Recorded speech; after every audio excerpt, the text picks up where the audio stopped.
Oh wait, can I shut the door so that you can't hear me? Yeah, what's up?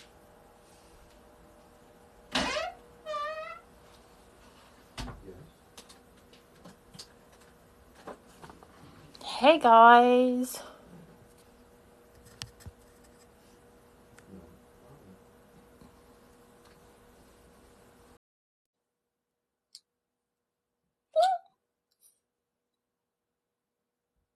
Does this work? Is this working? Can y'all hear me?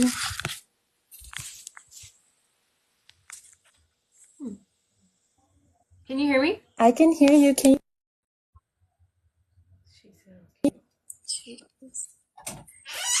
Of course, I can only join with audio. That's so weird. How? Why? You should be able to switch it. You should be able to switch it over. I think I figured it. I did. Yay! I Okay. see you. Okay. Let me turn you up. How are you? I'm good. How are you? I'm doing great. Oh, that's my boo. Yay. Hi. I'm Amar. excited. This is exciting. Hold on. Let me share out the real. I can't find her now. Damn it. I don't know where she's at. Anyway. Yay! How are you? How was your day? Chaotic, but amazing. Yeah, I felt that. I can only imagine. I feel that today was like one of those days, but like chaotic, but good in a way. So, Trying to stay positive for sure. yeah, gotta stay positive. Definitely have to stay positive, even when it looks chaotic. hmm Yeah. So how long have you been how long have you been manifesting? Because I've been following you for a minute. I have that's kind of a hard question to answer. So my mom taught me when I was really, really young, but being a kid, you're just like, okay, mom, like, can I go? Like, I'm done. Like, I don't want to hear all this. She'd make us watch The Secret and all that. I don't think I got into it until about like 3 or 4 years ago. Seriously. So, Yeah. That's kind of about the time frame that I was starting out. I started out in 2020, but like mhm. I've had like an up and down like journey of manifesting and like finding spirituality and like other stuff. So it's like like I started in church and like being in Catholic church, and then I went to like non-denominational, and then I was like, okay, like there's got to be more. Like, what am I missing? Like something feels off. And I tried like the law of attract. I tried doing law of attraction, but I think like the only thing that really stuck to me and the only thing that I was really consistent with was like the law of assumption. I've seen the most results with the law of assumption, which is the ironic part is like, okay, like most people, they see results more from the law of assumption than they do from any other thing. And it's like, well, why is that? Like, I honestly don't have an answer for that. It's just you would think that the law of assumption would be harder for people to grasp, but they have the best results and it's super easy. When you break it down, it's just like nobody's gonna catch on to that. And then they get it and they're like, oh, okay. yeah, no, that part, it's like, and then when you break it down, you start to like realize that it's like, okay, no, like the law of assumption is like literally in everything that you do. And it's even with like, as I also, law of assumption, when I started it, I ended up going back to school and got my degree. And I just graduated in May, and I got my degree in holistic psychology with a specialization in expressive arts therapy, a double minor in cognitive neuroscience and photography, and I'm completing my master's degree in I'm completing my master's degree in mindfulness. Jeez. Okay. That is that is Yeah, just that's a mouthful for one. But I for know. two, that I is know. amazing. Congratulations on that. Thank you. And I do all of that. I do all of that while still maintaining to be creative and being, a model and photographer. It's like, but that's like where the expressive part comes in. Like that's where that how that plays into it. But when you start to like really dissect it and like the way that I think, I like dissecting. I like dissect and analyze, but like I analyze and observe, but like I'm very visual oriented, so I have like that eye to see past things. And when I take photography and I'm learning photography, you start to see that, oh, wait, photography goes hand in hand with manifesting. And you start to see how everything is interwoven with everything that you do. It's not just in manifesting, it's not just in photography or the creative, it's with the way that you express yourself. So you said photography and manifestation go hand in hand. Are you talking like vision boards or something further than that? No, not just vision boards. You can, it's vision boards, yes, but like, um, so example of this would be with film, the knowing the difference between film photography and digital photography. So I took film in my second year at 2022. I took film in 2022, and I almost dropped out of the class because I was like, film. I learned on digital. Like I taught myself how to do photography. So because I taught myself and I modeled, I was like, film. I don't have a film camera. I don't know nothing about film. How do you want me to like what? I was like, okay, all right, fine. Teacher kept on saying trust the process.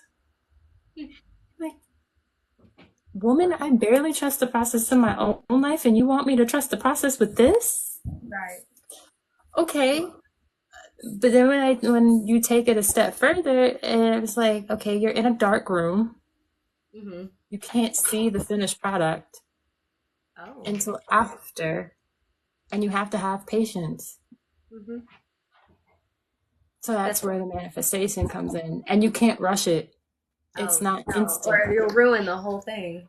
You're Yeah, right. and out of experience, I learned firsthand what it meant to ruin a picture because I tried to rush the process. I put fixer remover in before I put the developer, so the images I never saw the images. It was like the shoot never happened, revision. Um, but I did learn a lot about manifesting. I learned a lot about trusting the process. I learned a lot about not rushing the process and trusting the process and learned, digital, the digital aspect. It's great, but it also is that instant gratification. Mm-hmm. So And I feel like us humans, I'll just say humans, that's what we crave. So a lot of the games that I play on my page are to give people instant gratification, to get them to stop focusing so much on other things and giving themselves credit for how powerful they are, but giving them that what they want. They really just want, well, how to manifest instantly. How do I get this instantly? Come on. Let's go. yeah, like how do you yeah, and I get it. You want to manifest instantly, but it's like at the same time, it's like patience is a virtue. You want that beautiful cake, you want that beautiful that beautiful image. So it's like if you want that beautiful image, then it's going to require some type of patience, Yes, if that makes sense. that makes total. So what Someone I guess what books a do. question what I have for you is what is your take on learning patience versus having that instant gratification? Always go for the instant gratification. I have Why? I have ADHD. And so for me, those games that I play, I started playing with myself to give myself a hey, calm down, let's focus on smelling the roses instead of focusing on this really big thing. Um, and so, I mean, it's really not instant gratification, but when it comes to actually having manifestation techniques, yes, the orders of the universe, that's an overnight method that I came up with to give myself smaller things. And the vision board process that I do, I tell them to put your big goals and then your little baby goals, something that you can accomplish today to keep yourself in that instant gratification mood to distract you from the other things. But when that time comes, you're like, oh, I could totally do this. I have faith in myself, just kind of build up your self concept. Oh, So that was a way to keep my ADHD brain calm while trying to manifest certain things. Huh. I like I like that perspective. I guess that's the same kind of the same thing for me when I do my photography. That's like how when I do my photography, I'm going into a flow state, so it helps to calm my nerves and helps me to like stop thinking about everything. That's why I love doing the film. And now that I did film, now I love it. Like now I'm like, yeah, this it's like my therapy. Hmm. Um, and there's so many like what people don't realize is that there's actually so many forms of therapy. Phototherapy is actually a thing. There's play therapy, sand therapy, there's art therapy, there's theater therapy, like so many different types of therapy. And I was like, wait, what? I didn't know about play I'm therapy. I didn't know that was a thing for adults. Yeah, yeah. Play therapy is actually a thing. That's why sometimes, like on my content, I'll play video games on my content. Like I'll sometimes stream playing The Sims, and I use The Sims as a way to help me visualize because I struggle with visualizing. So I play The Sims to help me visualize.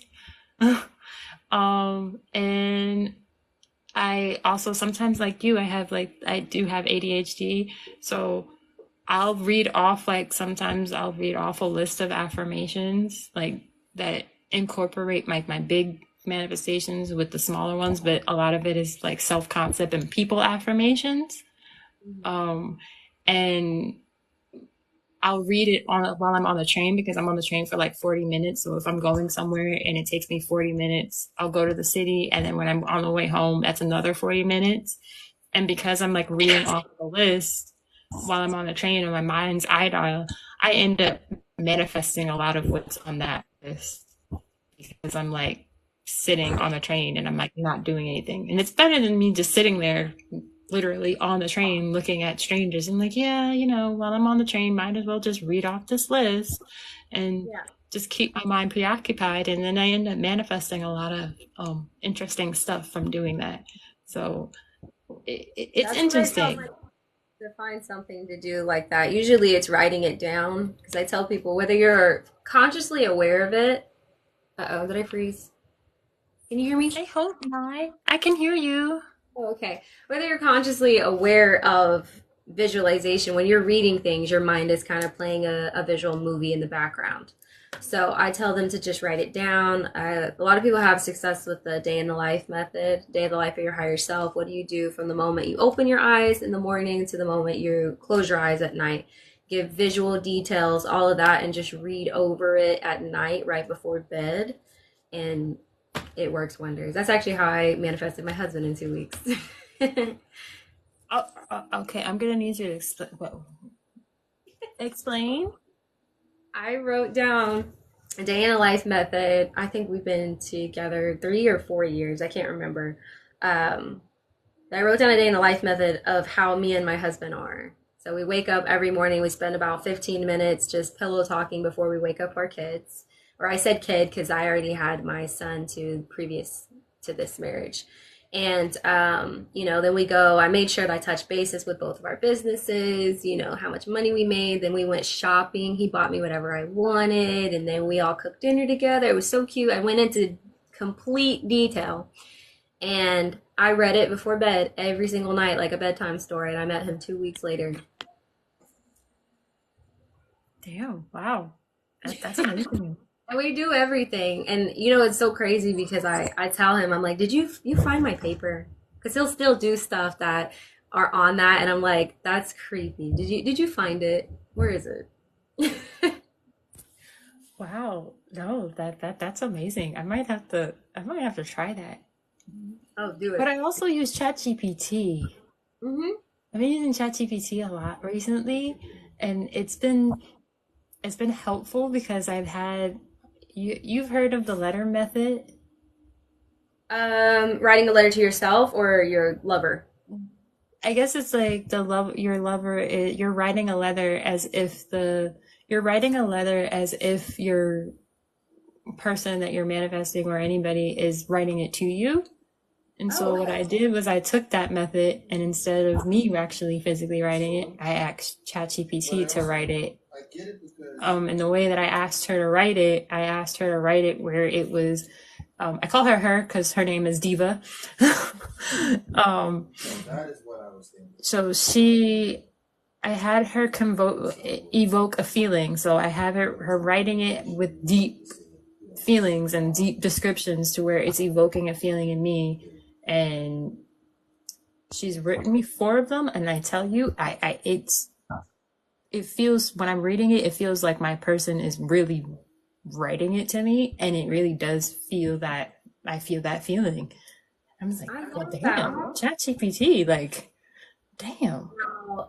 What was that? I think it was last year. I came up with a magazine manifestation method, and ChatGPT helped me do that. So I asked it to write an article about me as if they were interviewing me in my life. I went into detail. I want you to cover, how good of a mother I am, how I juggle all my businesses, being a single mom or a married mom, actually. How me and my husband still make time for each other, and I created a cover because I used to model. I put a picture of me on there, made it look like a magazine cover, and I got it printed. And I also that was before I did the day in the life method. So I actually have a my own magazine, and the whole issue is my life and how I wanted to manifest and how I wanted everything to look. So that's ChatGPT is beautiful. Huh. I have to try that magazine. See, this is why I love doing the lives because you learn so much. You're a Like, model. That would be beautiful for you, also. yeah, because I love modeling just as much as I love doing photography. Like, if somebody ever asks me, like, why do you love, like, well, why can't people are always asking, like, what do you love doing the most? And it's like, you can't ask me that because it I love it all. Like, it's what I'm passionate about. It's what helps me to express myself. It's what helps me to release my emotions when I need to release it. It helps me to get out of my head. It helps me to just be authentic to me. And I think we always need an outlet and a way to express ourselves. And I think when we are in the manifesting community, I feel like we forget that we also need a way to express ourselves. And that's Yes. very important. I used to uh I used to do nature photography. Amara, I can't type back. Yes, I made a video on it. I'm sorry. I used to do nature photography. Um, and I started taking my own pictures, but I never got into like actually being behind the camera with people like that. But I'm pretty passionate about nature photography, but I broke my camera, so I haven't done it in a while. Um, yeah, nature photography is pretty interesting. It's kind of like I learned that there's a thing called um, forest bathing. And I was like, wait, forest bath. Like, I was like, wait, what the heck is forest bathing? But forest bathing is when you just go out and to the nature and just literally what it sounds. You're just sitting, absorbing the nature. And I'm just like, We did, oh, okay. but before that, the property that we had this big cul-de-sac that was just surrounded by trees. And so we would cut the grass in the little hole, and I would just sit out there on a blanket all day long. It's just since it's in a dome, all of the birds and there's a bunch of deer out there. We've domesticated some deer. So I had one day where I had a baby deer come sit on my picnic blanket with me one day. It's so peaceful out there. We're not too far from there now, but the deer out there are a little crazy. Just a Yeah, little. that sounds really. Wait, where are you from? Oklahoma. Oklahoma. Huh. Where did you think I was from? Honestly, Oklahoma never crossed my mind. It never crosses anyone's mind. It never It crossed. just I always get asked if I'm from somewhere else because I dress differently than people down here. Not today, don't judge my outfit from that, but I used to model, so I'd just be walking downtown. They're like, "Where are you from?" Here. You don't dress like you're from here. What's that supposed to mean? What do you mean? Okay. Yeah, yeah. I get that a lot. I get that a lot here. I'm from New York, and I get. You don't sound like you're from here. I'm like, how am I supposed to sound? Ghetto, probably. Oh, you're too nice.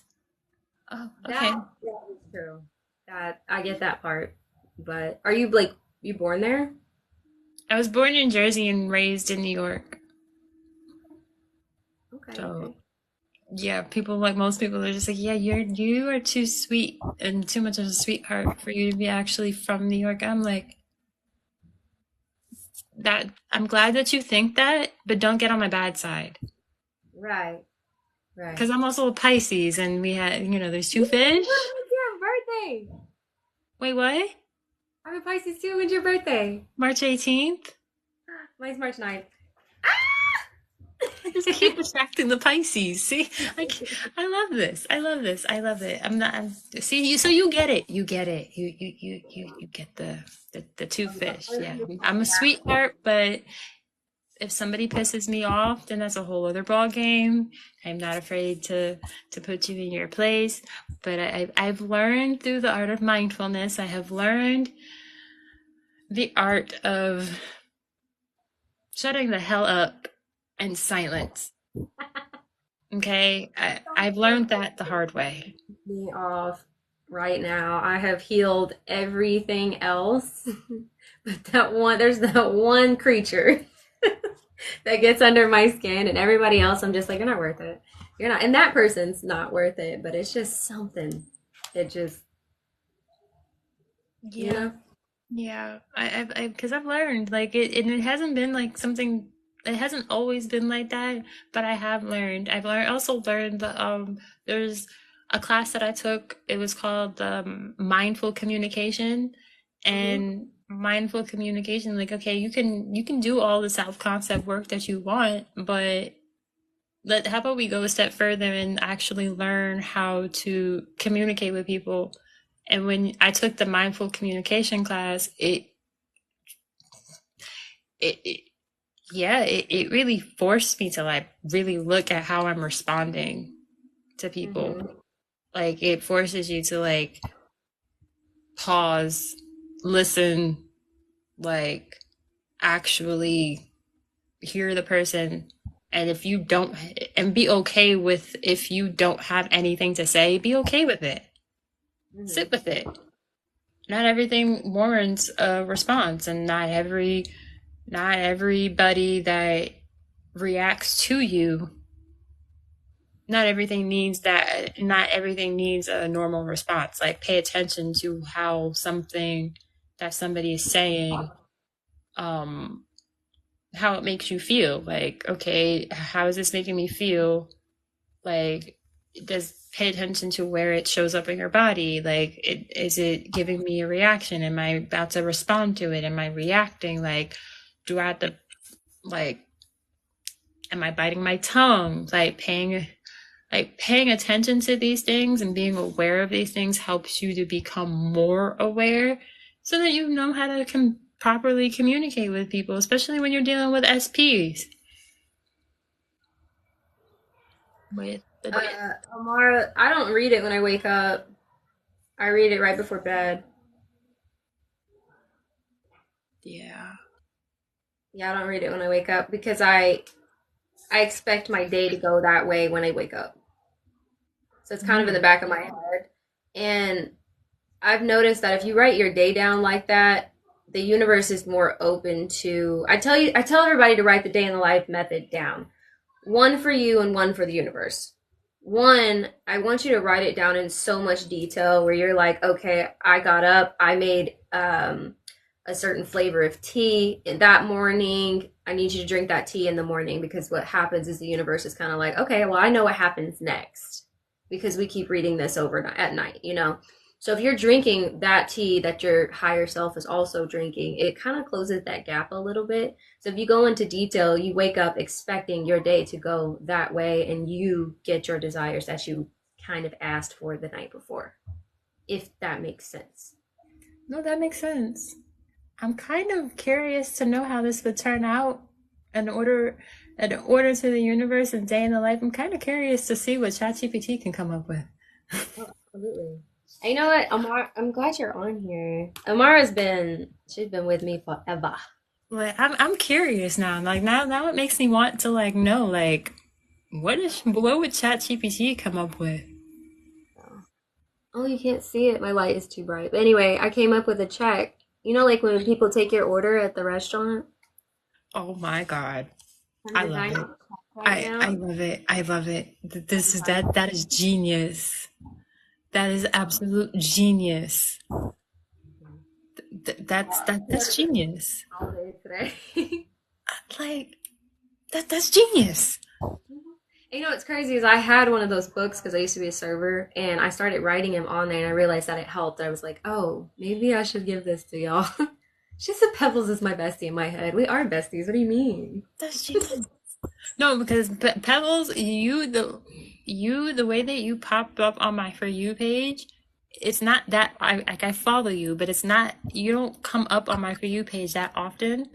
Mhm.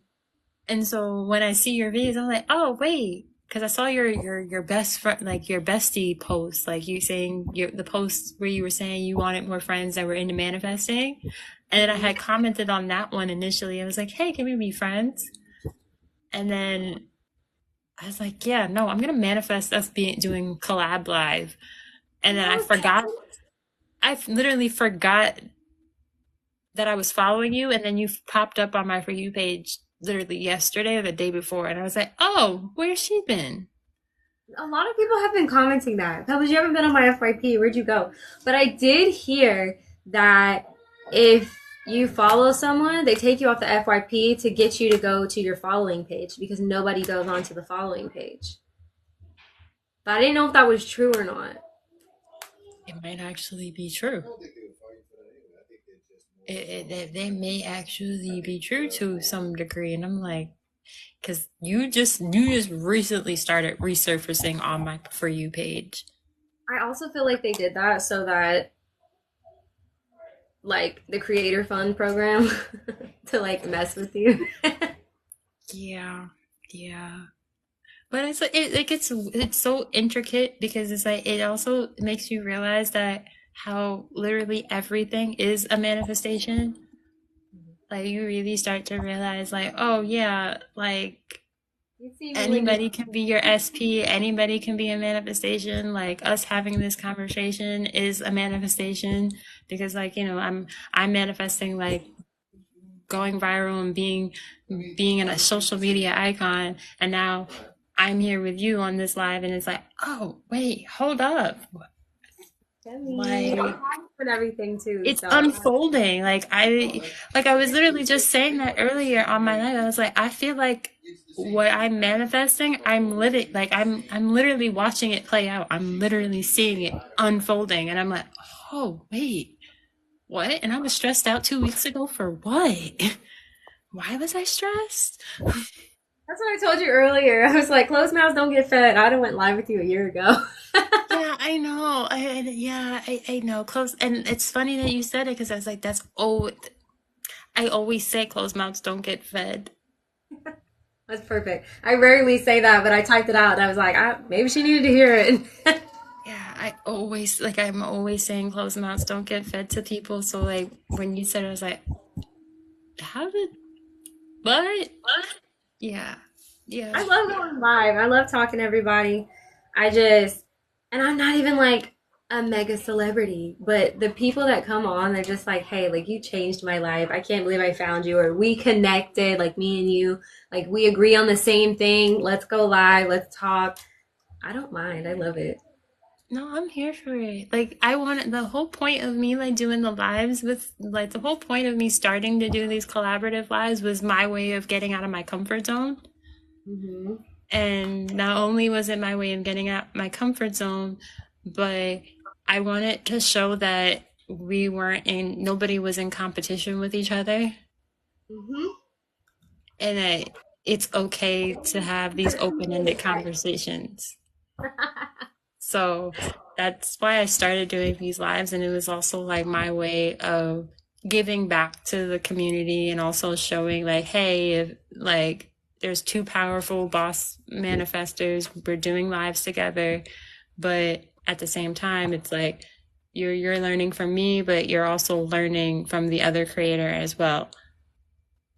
And And it's I just don't a know. great way to have communication. I dislike the people who are like, no, listen to me. I know everything. I know what I'm talking about. And I'm like, how many intelligent conversations do you have on a day-to-day basis? Did like I've learned so much from my toddler. Like, is he a toddler? What age did you stop being a toddler? I don't know. He's still a toddler to me. You get bigger and do that. Yeah, yeah, yeah. But you do learn a lot. You do learn a lot from somebody else. This is, and that goes back to that mindful communication, having open conversations, because you learn that it's not about the assumption. It's not about your assumptions or your beliefs. But we also learn that we also learn that a lot of what people end up fighting when they're fighting for an assumption, it's usually not their assumption that they're fighting for. It's usually the society, their teachers, or something that doesn't come from them. So it's like, okay, when you disagree or when you can't have these types of conversations, you are shutting yourself out from that growth period because you're fighting for something that is not even your assumption or your belief. It's somebody else's. It didn't come Absolutely. from you. I learned mindfulness from my toddler actually. I when I got pregnant with him, I wanted to be better. Obviously, a lot of moms they're like, okay, I don't want my kid to grow up the way that things are going on right now. So with him, I call him my little hippie. He's a Libra, and so he's a little tree hugger. Literally, I have pictures of him hugging trees all day. If he don't feel good, I just stick him outside, and he's fine. But he didn't know how to regulate his emotions. And so we started meditating in the morning and we started take a couple deep breaths. So now when I have road rage, he's like, "Mommy, do you need to take a couple deep breaths?" I'm like, "Yes, I do, son. Thank you."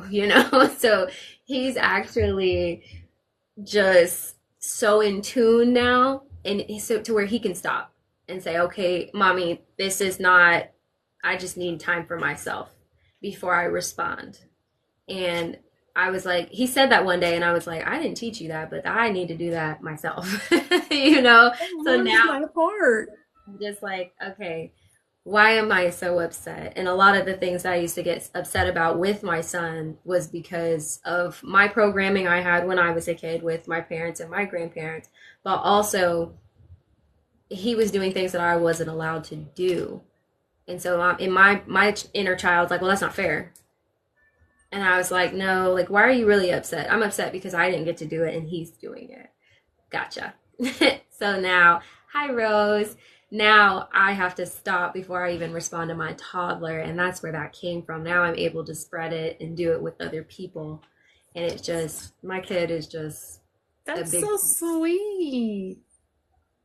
Somebody asked, where did it go? How do you change a negative feeling and get into a positive space?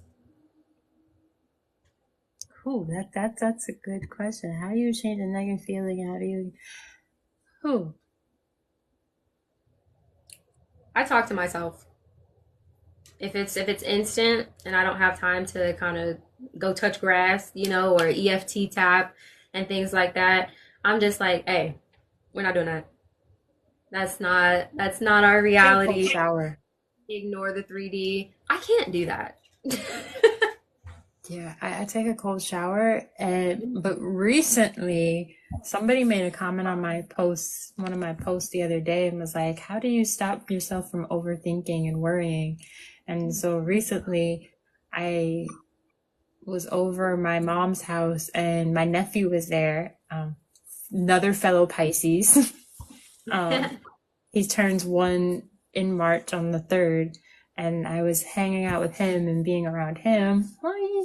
And whatever worries, whatever I was feeling went away when I was chilling with him. Oh And just wow. like, he's 10 months old, but it was just like, oh, wait. Like, he really taught me, like, okay, wait, be present. You have nothing to worry about. It was like that reminder, like, Yeah, nothing to worry about. He's just chilling. He's not worried. Like he's having the time of his life crawling on the floor. He's having the time of his life trying to crawl on me to try to get the controller. Like he's not worried about anything.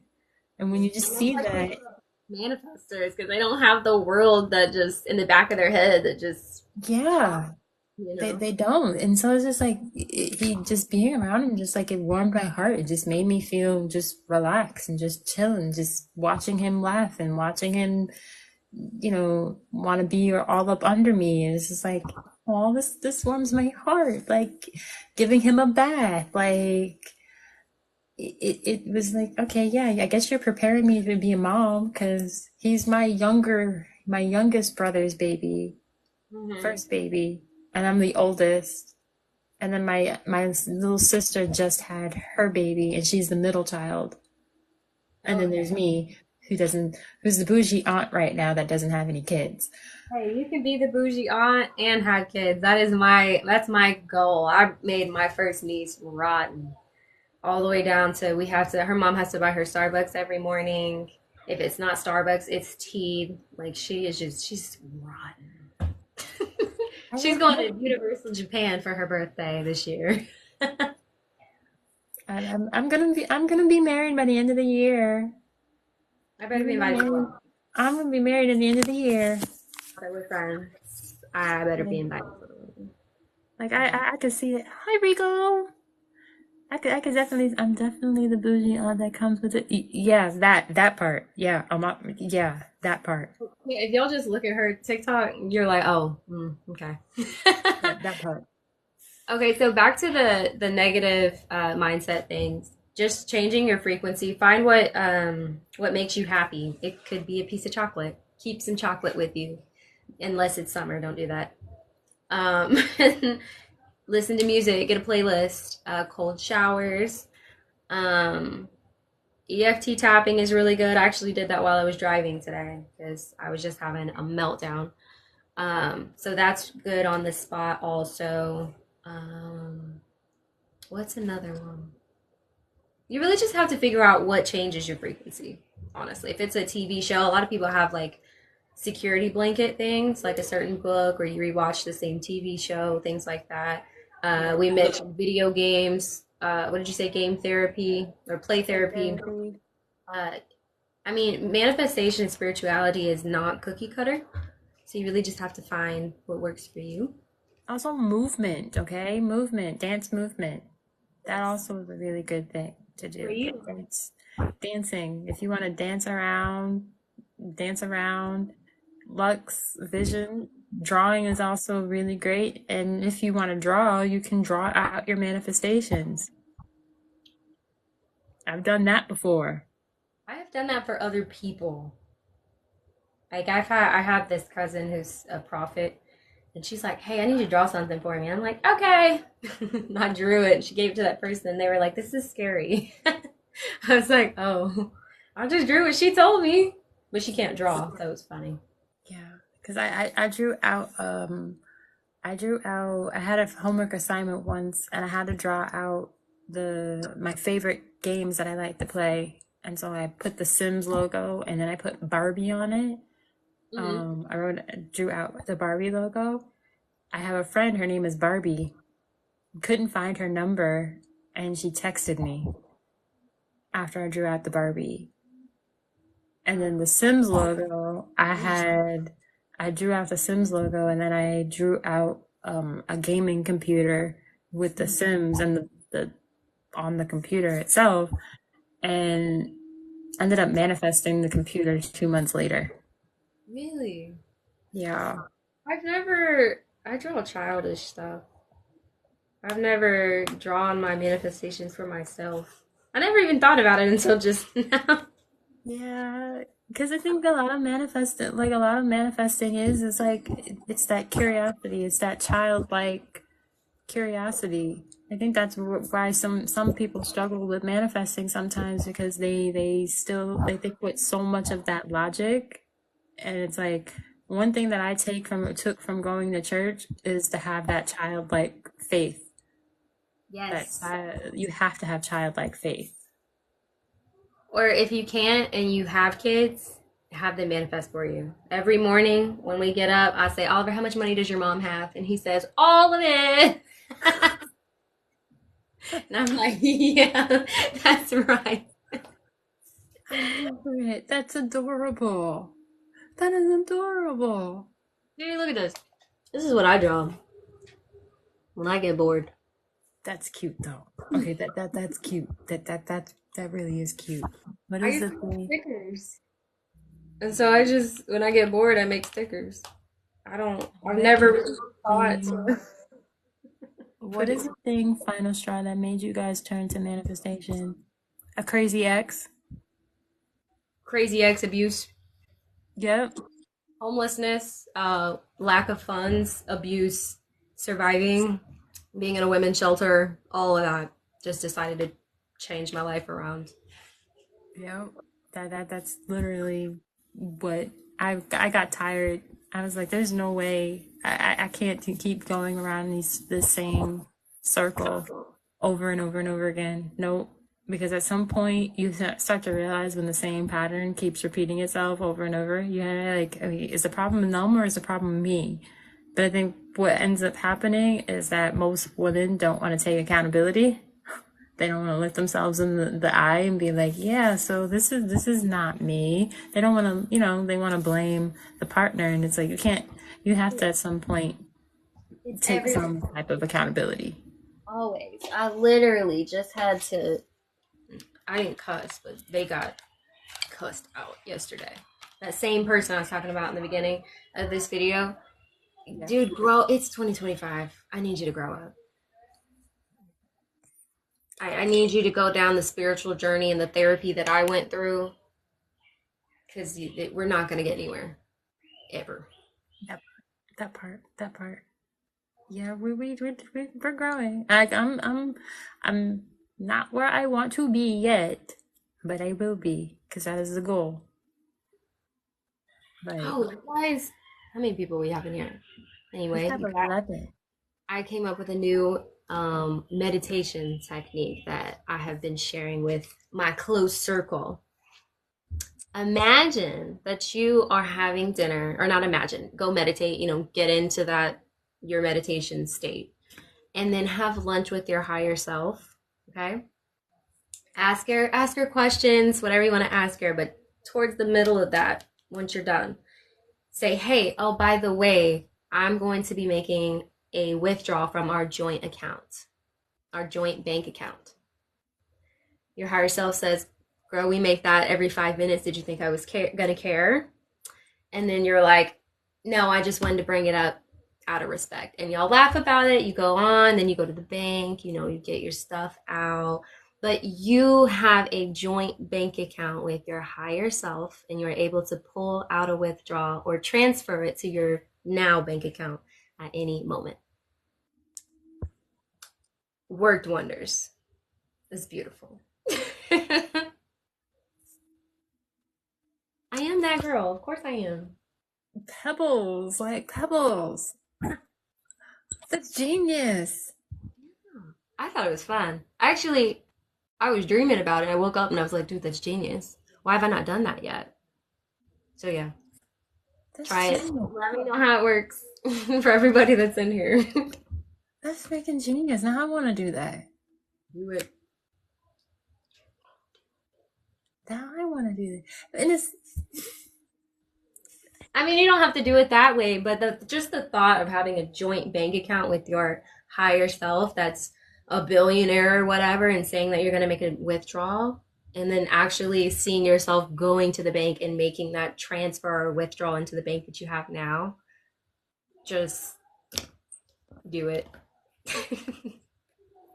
because it's like it's so like it really is crazy because even I don't know how you feel how that when your palm starts to itch, Yeah. that whole thing, my palm has literally been itching all day. Good. And I've just been having like this serene feeling like, oh yeah, I'm good. Like I'm good. Like I may my life may look chaotic, but I'm good. And I've been having that like all that feeling like all day, and I'm like, well, damn, like what the heck, like. But like now that I'm on this, and like now that I'm like on the live with you right now, I'm like, okay, yeah, I really am good because it's like you're confirming to like me. Like even earlier, I was on somebody else's live, and it was like confirmation and synchronicities. Even on that live, I was like, oh, okay, like, all right. Have yeah, if you like to spend money, then you're meant to have money. That's just that's your higher self, like, bro. Get on my level. What are you doing? I love spending money. I love spending money. I love spending my husband's money.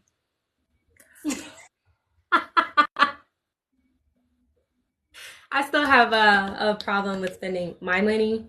He calls me Mr. Krabs. He said he be penny pinching like a muff. I might have to actually use that as an affirmation. I love spending my husband's money. Like, wait a minute, hold on. It's a beautiful affirmation. That actually is genius. You know, when you're manifesting the person that is yours, please be go into detail. I mean, how much money do they make? Like my husband literally, he gets home, he is a equal parent, and that is something that I have to heal every single day. I manifested that. That's something that I put in there. You know, a lot of people have they're single mothers in their marriage. And I didn't want that. I know what being a single mom is like. And so I was like, if I get married, this man needs to be my equal when it comes to parenting. He comes home. This man, let's say the other day, he came to our house. He built a shed, insulated it after getting off of work, came in the house, got in the shower, helped me clean my stitches, TMI, gave me a massage, took the baby, fed her, cooked dinner, played games with me and the other kid, put the baby to bed, and then got in the bed. I said if he wanted to, he would. That man is tired. I know he's tired, but he came and gave me a break because he knows how hard parenting is. I don't have to ask him for anything. He comes home and he takes the baby. And he's like, leave us alone. Leave us alone. We're going to go play in here. You know, and he takes both of the kids and they just have the time of their lives when he gets home from work. Takes That's care so of everything. sweet. Be specific. I think that like because that also like reminds me because I had my SP who was an avid Android user until I manifested him getting an iPhone last month. So Specifics, I I so last year I when I got my SP's number, I was like, wait, you have an Android? Okay, that's fine. I can respect it for now. You know, the green bubble. Like, okay, you're just gonna make our bubbles green. Okay, fine. I can get with it for now. So then fast forward until like, I think when I want to say September, October of last year, not last year, the year before last year, 2023, because I met him in 2023 off of TikTok, I might add. He popped up on my For You page on TikTok.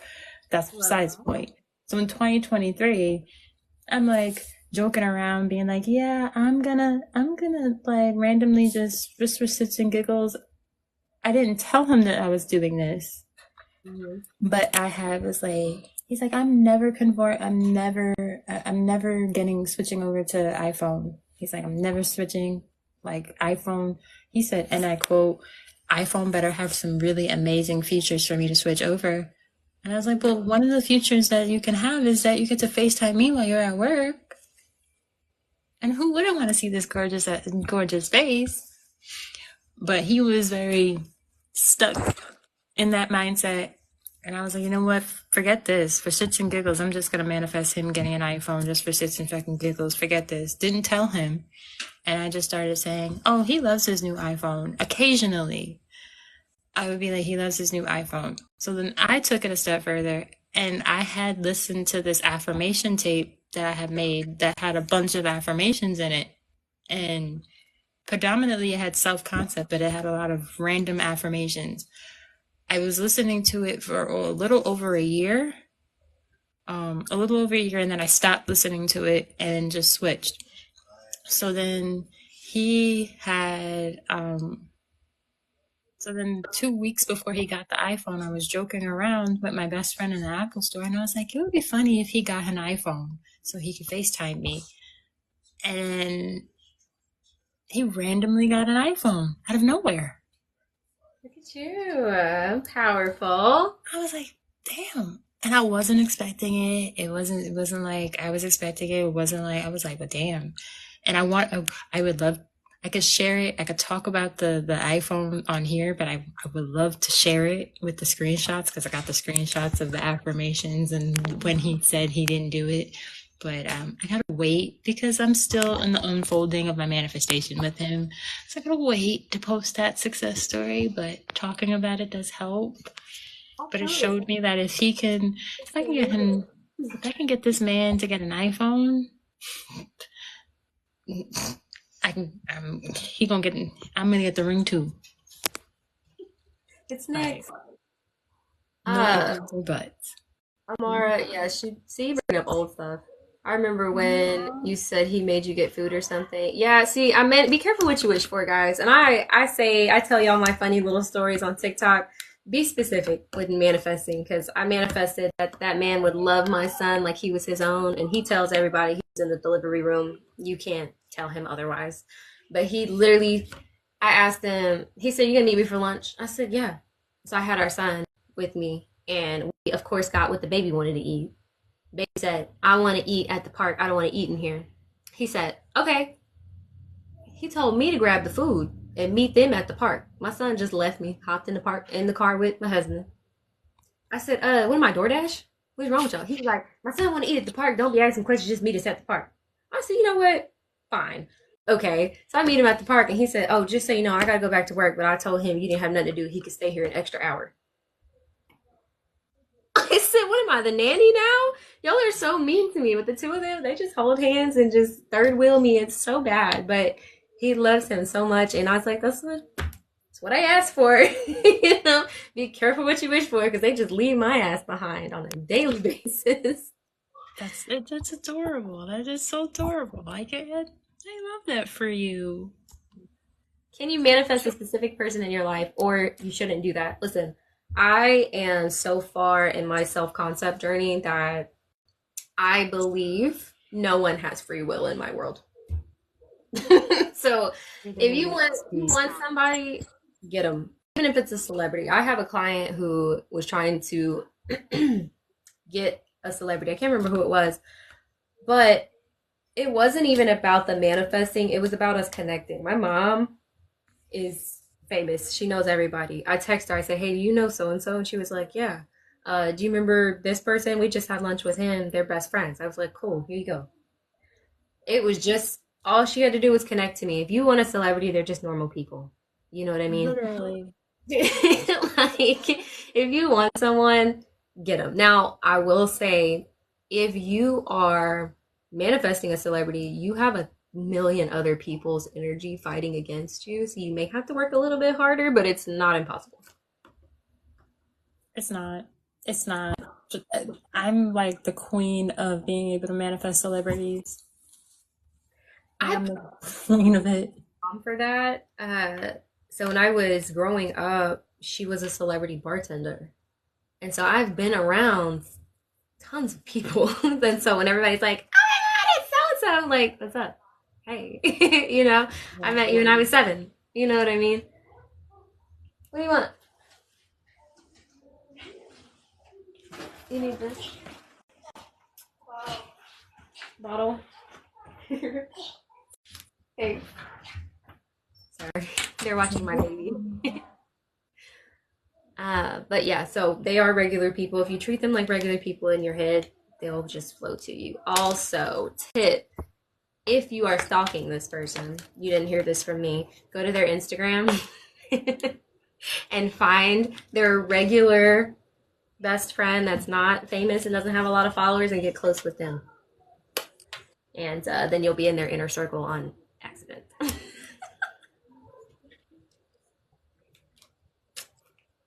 Luckily, I never had to do that part. I've never had to do that. But yeah, I've never had to do that. No, because I feel like to me, I never had to do that. Mostly just because of the fact that I've like you, I've always been around I've always been around celebrities. I've always been around celebrities. I'm was in I was in I did a lot of background work. I've been around Chris Brown, like like I did a music video with him. I've done so many things. I don't talk about it. I was even behind Rihanna. Really? Yeah, I I heard love Rihanna. she smell good. Oh, she smells amazing. Okay, she smells amazing.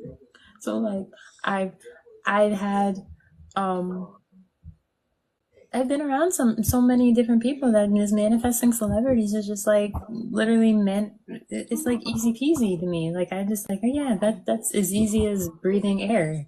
And when you have that mindset, it's like, oh yeah, everything else becomes non-existent. It's crazy because when you have that mindset, you don't even pay attention to who is around you until you look it up. When I worked at Hooters, this big group of people came in. They were celebrating something. I didn't ask, you know, I was just doing my job. And this one guy was flirting. And I was like, are you paying for everybody? You know, you have to have an attitude at Hooters. I was just like, are you paying for everybody or what? And they were like, oh, yeah, dinner was on him anyway. Like, do you know who he is? And I was like, no, don't care. Give me your card. And he had this Amex card. And I was like, oh, now I'm going to look you up. So I looked him up, and it was some Hollywood producer. He's won a couple of Grammys and not Grammys. What's the other one? Not a Grammy. Anyway, I don't know, big awards. And I was like, dude, I just looked you up in the back. You're kind of somebody, aren't you? And he was like, yeah. I was like, well, congratulations. Here's your card. You better tip good. Have a nice night. He did tip really good. He matched the ticket. And I was like, thank you. Yeah, yeah, yeah. Manifesting celebrities are literally the easiest. Like they're the easiest thing to do. And like you said, like people are so easy. That's why I incorporate a lot of people affirmations because I'm like, yeah, if when I say people, it means everybody, including and not limited to specific person. Because everything is like to me, everything is a specific person manifestation. Like I was even like, okay, yeah, people love FaceTiming me. People are always FaceTiming me because like that's something that I'm working on getting my SP to do, which is FaceTime me. So I just was like, yeah, I'm not gonna focus on him. I'm just gonna go general and just be like, people always FaceTime me. And within like a day or two, everybody and their mother was FaceTiming me, and I was like, okay, this is a bit much, but I love it. Like I love it. Like I was like, people are always thinking about me. People are always missing me. Everybody and their mother's like, I was just thinking about you. I'm reminded of you. I miss you. I'm like, you don't say. I love that. You don't say. Why am I thinking about you so much? I don't know. I saw a TikTok about that, and it was like him. I was thinking about you. I can't get you off my mind. It was like me the day before. They had a bunch of candles, and they were like dancing around with the candle. It was like me manifesting him the night before. Manifesting people is so fun. Like it is fun. Like it really is fun. Because you really just start to see like, oh yeah, as long as I'm staying cool, calm, and collected, as long as my thoughts are in check, then people really do reflect back to you what you are dominantly assuming. Your world is your mirror, 100%. I think it might have been an Emmy, Rose. I did see your comment. Someone else asked us. I want to make 2025 my year of manifest success, and I'm on track for a week, and then I fall off. Any tips? I want to say get a planner. Unless you have ADHD, don't recommend it. Do you have ADHD? I do have ADHD, but I also I do. I have ADHD, but I need a planner. Really?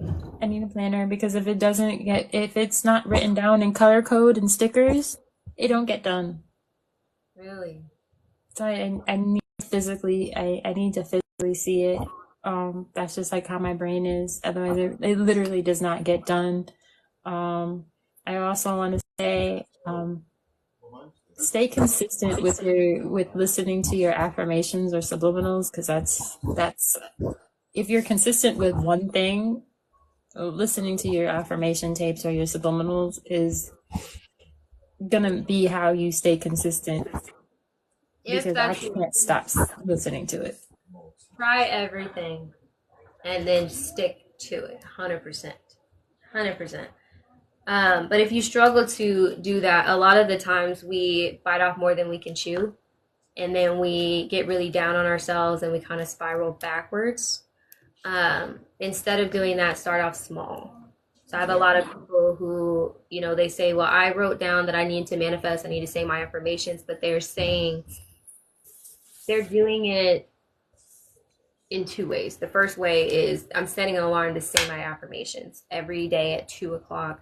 And that'll last for a couple of days. And then it becomes this routine and you're not really excited to do it anymore. And it kind of adds this negative attachment to it. So be sure that you do keep on track, but don't wear yourself out doing it. But also start off small, like as small as you can go with these goals. If you can only do something for 5 minutes a day, for 2 days, it's only 5 minutes. Then go to 10, then go to 15, and go up that way so that you don't repeat that biting off more than I can chew, getting more out, going backwards, and staying on this hamster wheel. That might also help. Robotic affirmations. What's your thoughts on robotic affirmations? What? My thoughts on robotic affirmations. So I don't do the robotic affirmations the way that everybody else does it. Okay. Because like I was saying earlier, I have the list that I read off of. And because I'm not, I can't focus on one affirmation.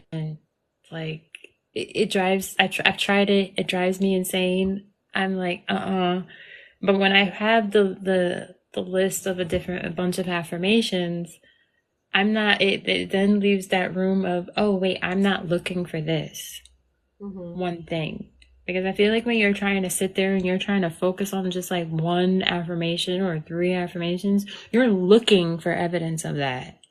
Like your brain is looking for that. Versus when I have a drawn out list and I'm reading that out on a 40-minute train ride, I'm not looking for evidence. I'm just going with the flow. I like that perspective. Yeah, that helps me like a lot. And it keeps it keeps my brain in check and my ADHD in check and very limited, and I don't get anxiety. Absolutely. Absolutely. Because 40 minutes going 2 ways on a train ride is a very long time. That's 80 minutes. I had to drive my kid to school 45 minutes every morning and then back. Oh, terrible. Yeah. I don't recommend it. I have an affirmation script for my regular script, and it helps them. Yep, that helps. So, what's your favorite manifestation technique that gets you the quickest results?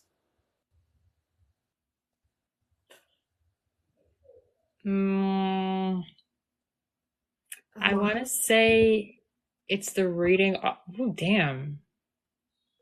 I want to say that it depends.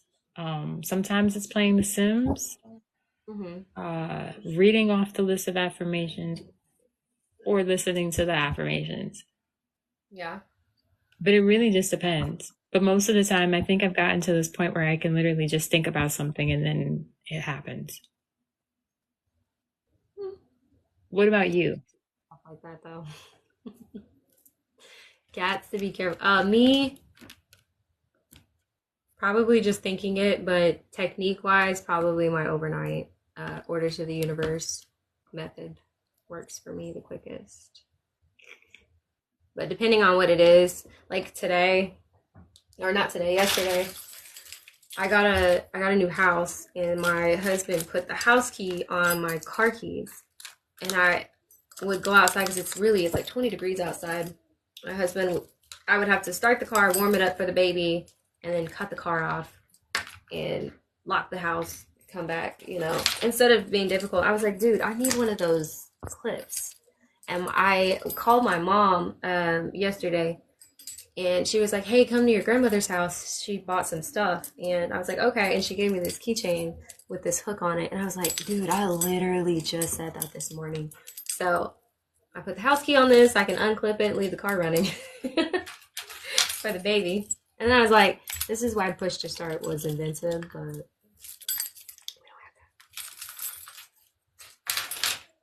it's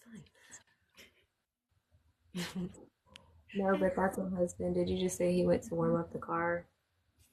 He does if we're together. Not we leave at different times. He leaves at like 6. I think I leave around 8. If I leave. No, no, I work from home, so I sit in the house most of the time. Yeah. But since we moved, I literally live like there's like over 100 acres of just grass. There's no one out there. And so I tried to go live the other day and nothing. Nobody could hear a word I was saying. They were like, it's glitching. And I was like, oh, okay, crap. I don't even know what to do. So we called someone to see if they could fix something and put a pole somewhere so that I could have service out there. My phone works fine, but live doesn't work. So I had to drive all the way to the city to sit on live with you guys, and I have an hour drive home.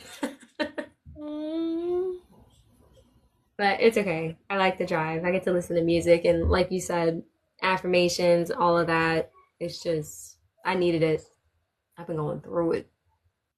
yeah, that's definitely valid. No, because I think that when like I feel like you just get sometimes you just want to be careful about one, like you said, being careful about your thought, like your thoughts, because yeah. But then it's like when you start to just like realize that things are like falling into place, it's like, oh wait, you really do start to realize like, wait, I created this. Like I really did create this. Like what? So now I kind of want to ask you, what is your perspective on what do you do when you what would you do when you manifest the opposite, but it's not really the opposite? I literally sit down with myself and I say, what did I do within the last 2 days that caused this chain reaction? Mm. How can I do that better? Not only that, I will go to bed that night and replay the day how I wanted it to go, also, so that I know what to do next time and it's stuck in my brain. Um, Cry, okay, depending on how I've been these last few days. I've been crying, just just tired. Newborn trenches is all I'm gonna say. I have not slept. Um, but just minor inconvenience after minor inconvenience. Yesterday was a really hard day for me. Just little tiny shit just kept happening, kept happening, kept happening. And towards the end of the day, I was like, you do realize that those inconveniences are a domino effect. You should have stopped after the first one, fixed your frequency, said, okay, this is not how we want the rest of the day to go. But instead, we were just so pissed off from lack of sleep. And it just kept going, kept going, kept going. And after those days, I kind of just look back, basically. I look back and say, well, what could I have done differently? Um, and just try to be better the next time. I used to beat myself up a lot, a lot, a lot, a lot. Like, dude, you suck. You fucking suck. Why did you do that? Why are you like this? This is this. And then I was just like, I can't go back in time. What I can do is change the mental movie that I have for that memory, change it, make it better, and move on. That's all I can do. And that's one of the things that I teach my clients too for PTSD and, trauma. As somebody who is a domestic violence survivor, I have a lot of triggers. A lot of triggers. It took me, like, I couldn't even sit down at a dinner table without it being a trigger for me. So I taught myself to I'm childish, y'all know that, but I call it the Men in Black technique. But Men in Black, they have that pen and they click it and it's this flash, and then they tell them what they want them to think happened instead of they just saw aliens or something. So that's what I do. I do a visualization technique where I'm the third person. So the dinner table issue I had was an argument I had with my abuser at the table. And so I went to that scene as a third person. So we're sitting at a table and I'm standing right here watching it play out. And then I grabbed a pen. I don't know where I got the pen from. In the visualization, I saw a flash and then I watched the two of us have dinner peacefully. Washed dishes together, went to bed. And I kept doing that every single time I sat down at a dinner table. And now dinner has to be at a dinner table. It completely changed my memories, my subconscious, all of those things to just watch it play out in that way. So I kind of do that on a day-to-day basis if I have a negative situation going on. We're just going to change that. That's not how that happened. You know, I don't really remember it that way. I remember it this way. Yeah. That kind of reminds me of the anime My Happy Marriage. Mhm. There's a scene in that the anime and the girl's like, I don't recall that. I'm like, wait, did she just do revision? And it's funny because it's a show that has like it talks about parapsychology and consciousness, and it has like telepathy and the pyrokinetics and kinetics. I'm like, oh yeah. And then my Spy Family, the part where she's like, "You've always been my daddy." I'm like, she just is she reminding? Wait a minute. Like it's like I feel like when I hear certain shows or I watch certain shows, it's like my higher self talking to me because it's like, oh yeah, it knows like, okay, these are my favorite things. Like I love watching anime or whatever. So it knows like, hey, yeah, we're just gonna throw out this anime for you and we're just gonna talk about, oh, thank you. We're just gonna talk about all the things that you just so happen to be interested in. And I was like, well, damn, thank Mhm. you. Thank you for reminding me that this is real. Absolutely. And I love that's another thing that I like to do. I like to note, like, figure out manifestation, spirituality in the shows that I like to watch. And that's part of the reason my page became so childish because I was like, this stuff is in everything. They've hidden it in everything, but it's not even like they're hiding it. It's in plain sight. And you know what? SpongeBob is the biggest one for me. SpongeBob doesn't care about anything. Every bad thing that happens, he's like, oh, you know what? It's fine that my house just burned down. I wanted to redecorate anyway, you know? And he's just so positive the whole time. And then when it comes to finances, Mr. Krabs only spends money if it's an investment into his future that's going to make him more money. You should only, the wealthy, spend money if it's going to make them more money. That's the only time that they spend money. They don't buy shoes. You see, he never gives Pearl any money for anything. And it just breaks his heart to hand her money because he knows she's going to blow it. But the moment he's like, "Oh, I'm gonna make an extra penny," I did some money, some number crunching and all that. He's like, "Oh, I'm spending millions on this." Absolutely. I learned a lot from SpongeBob as an adult that I just completely missed as a child. You know, I might have to rewatch some SpongeBob.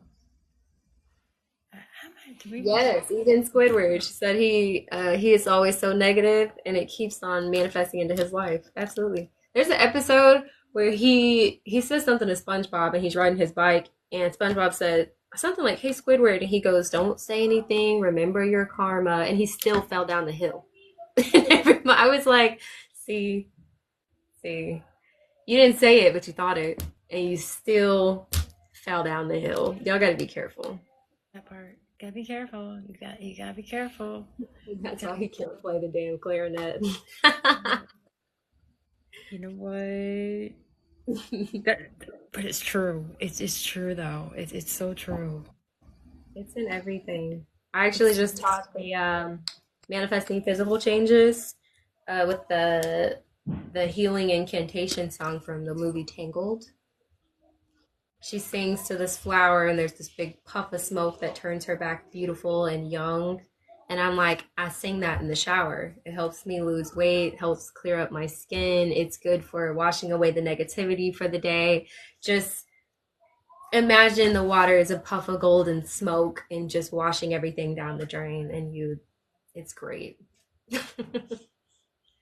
You were looking for it, but you couldn't find it. I just posted it. I have on a. Never mind. I don't know. It's at the top of my page. I just posted it like 2 days ago, so it Yeah, should I be. remember that one, the claw machine where SpongeBob becomes the lever and wins every. Yeah, I remember that That's a good one. Yeah. every time. Wins every time. You win every single time. Every Beautiful. freaking time. I mean, I feel like it's in shows, it's in music, it's in like I forgot what song I was listening to like the other day and I was like, wait a minute, like this has manifestation like written all over it.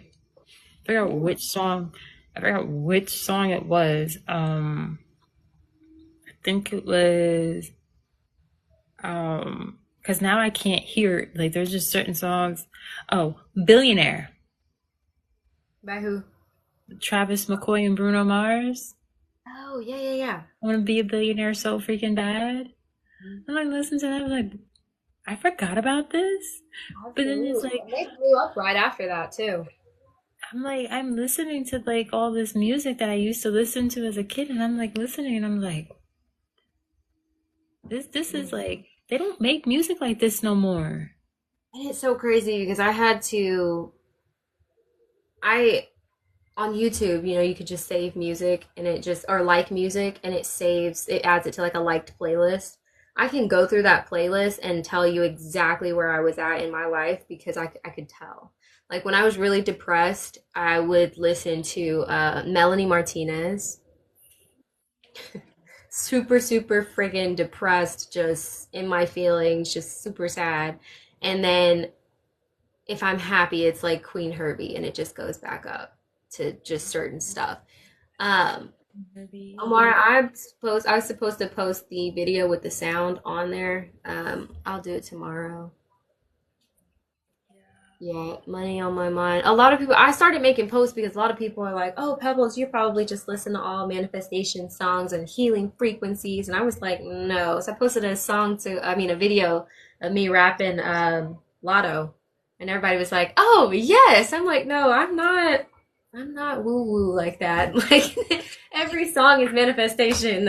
I'm gonna live my best life while manifesting." yeah, we're gonna live like our best lives by manifesting. But like even when I listen to like some older songs, I'm like, this is like a song that you would listen to if you wanted to remove a third party.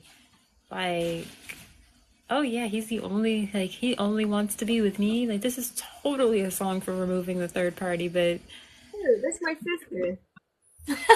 like the irony, Maria, there's like just so much. I was like, Barbie's World, that looks familiar. My sister's name is Barbie. I clicked on it, it's my sister. Hey, but we were just talking about Barbie not too long ago. That's what I said. Yeah, when you said Barbie, I was like, my sister's name is Barbie. And then look, speak of the devil. Hey. Yep. Wow. Same mommy, same daddy. That's my blood. That's actually funny. That's actually funny. I talked about Barbie, then man, we met. I didn't know your sister's name was Barbie. Pebbles and Barbie. My mom's name is Pebbles. Pebbles and Barbie. That's actually unique. Thanks. That is actually. I want to know why I kind of want to know why your mom decided to name you guys Pebbles and Barbies now. My nickname came from the Flintstones. I'm a natural, like, dirty blonde redhead. And she said I babbled a lot and I was a bald-headed baby and only had enough hair for a little barrette right here. So, Pebbles. And she looks like a Barbie doll. So, Yeah, I loved Barbies growing up. I loved Barbies. I had a whole walk-in closet, and the closet was you move the clothes, and you literally I had all the Barbie setups, like the school, the kitchen, the grocery store, the living room, the bed, all of it, all of it. will we ever get to know your real name? I tell y'all my real name all the time. What do you mean? Wait, are you talking to me or my sister? Maybe you. Me? My name's Michaela. Michaela. Me, Me. Kayla. Michaela. That's a really pretty name. Thank you. It's Michaela in Spanish. That's your My sister. actually my first it's funny because my one of my cousins, her name is actually Michaela. Oh, see, so you'll remember it. Rose, my sister is an NBA wife. She's taken. Taken, got some kids also. So good luck with that. And she's mean. Very mean. That's funny. That's funny. But honestly, like, would you think my siblings are ugly? Look at me. Look at my mom. Hold on. Look at you think my siblings are ugly? Stunning, stunning. You guys are stunning. Stunning. Of course. I was almost going to One comment. of those eats. Not- but she does though. I will let her know. She was in here earlier when you were naming all of your degrees and stuff. She was going, oh my god. She's like, tell her I am so proud of her. I said, Mom, she don't know you. Stop. Thank you. Just in the background. Thank you. Yeah, yeah. And I did all of that. I got my degree while I was in housing court with my landlord in New York. Like that's what makes it funny is that it's not funny, but I laugh at it now because I'm like, yeah, that was actually funny because I got through it. But I was going through housing court while I was in school, traveling back and forth between Massachusetts and New York, taking 5 to 6 classes a semester, graduated a whole year early, and still managed to get into grad school. Mm, that's a Yeah. lot. Yeah. Kudos to you. A lot of people would have folded. Yeah, a lot of people really would have given up, and I was like, no, I'm gonna keep going. And there were times where I wanted to give up, and I was like, nope, nope, keep going, keep going. It's funny because on the day that I graduated, I found out that my school's motto is I would have perished had I not persisted. Wow. I like that. I was like, well, damn, that's very lim. I trust me, I want thank you. I want an easy life too, but I realize in order for me to get to that easy life, I gotta, it's like we want to manifest having an easy life so bad, but we forget that the stuff that you have to persist to is building character. Yeah. And I know And we that's want it easy. hard to, in the moment, you can't see the silver lining. Yeah. We want it so bad to be easy, but it's like if I didn't Hold on. if I didn't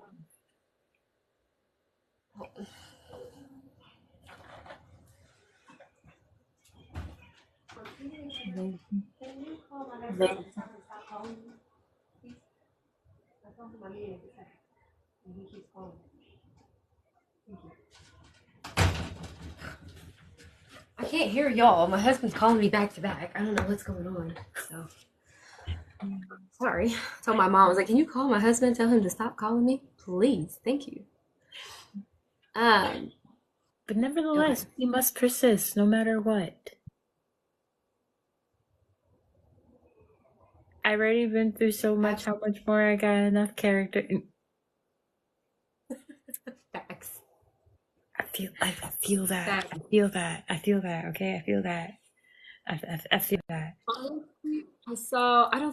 I think it was 2 years ago, or maybe when TikTok first started and people were doing crazy stuff and they say, you know what, it's for the plot. And they would just go do the most outrageous shit.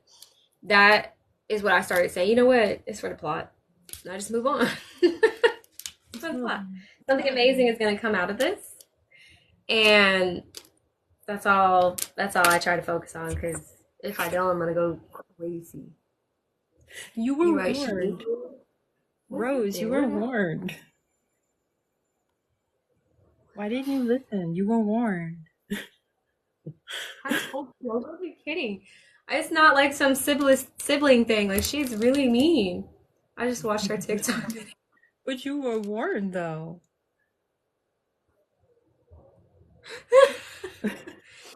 She texted me the other day. She was like, your fans stay in my DMs.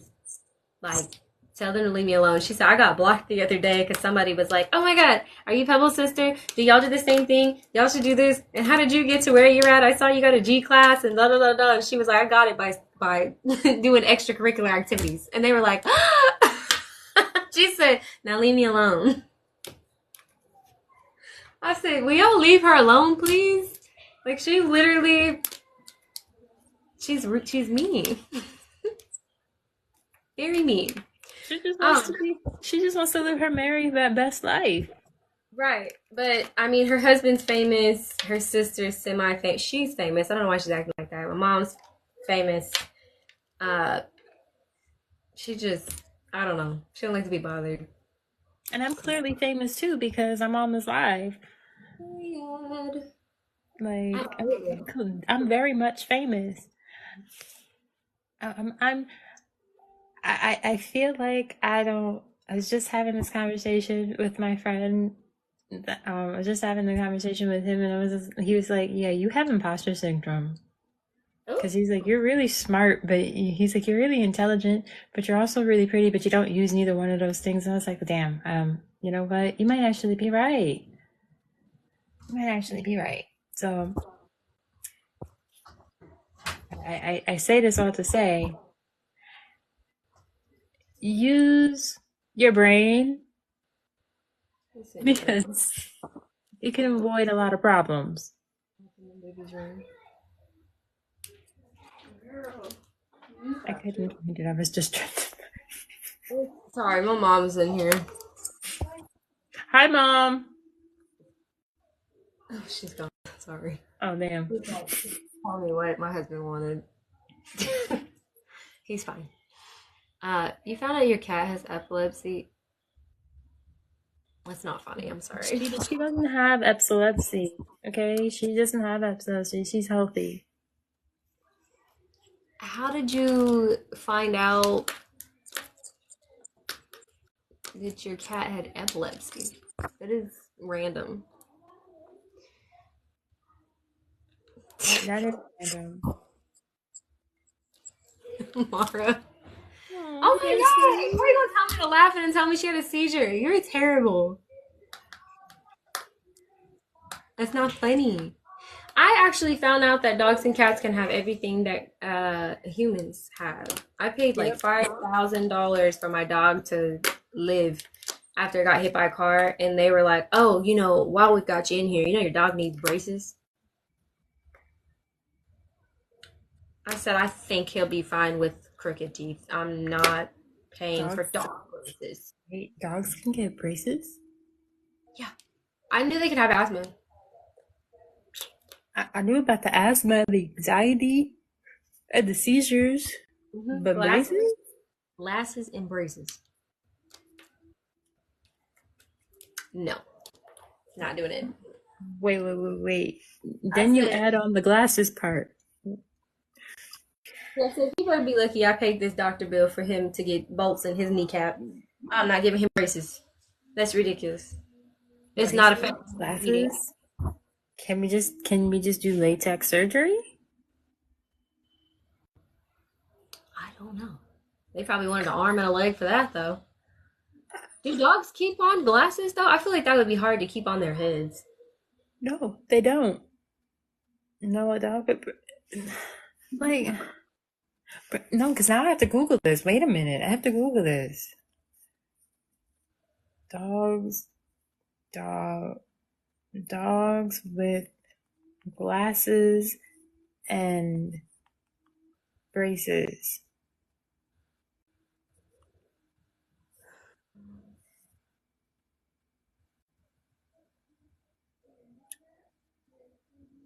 Oh, uh, okay. No, it's real. It's real. Uh, I'm in shock. I can't believe they really have dog braces. Oh my God.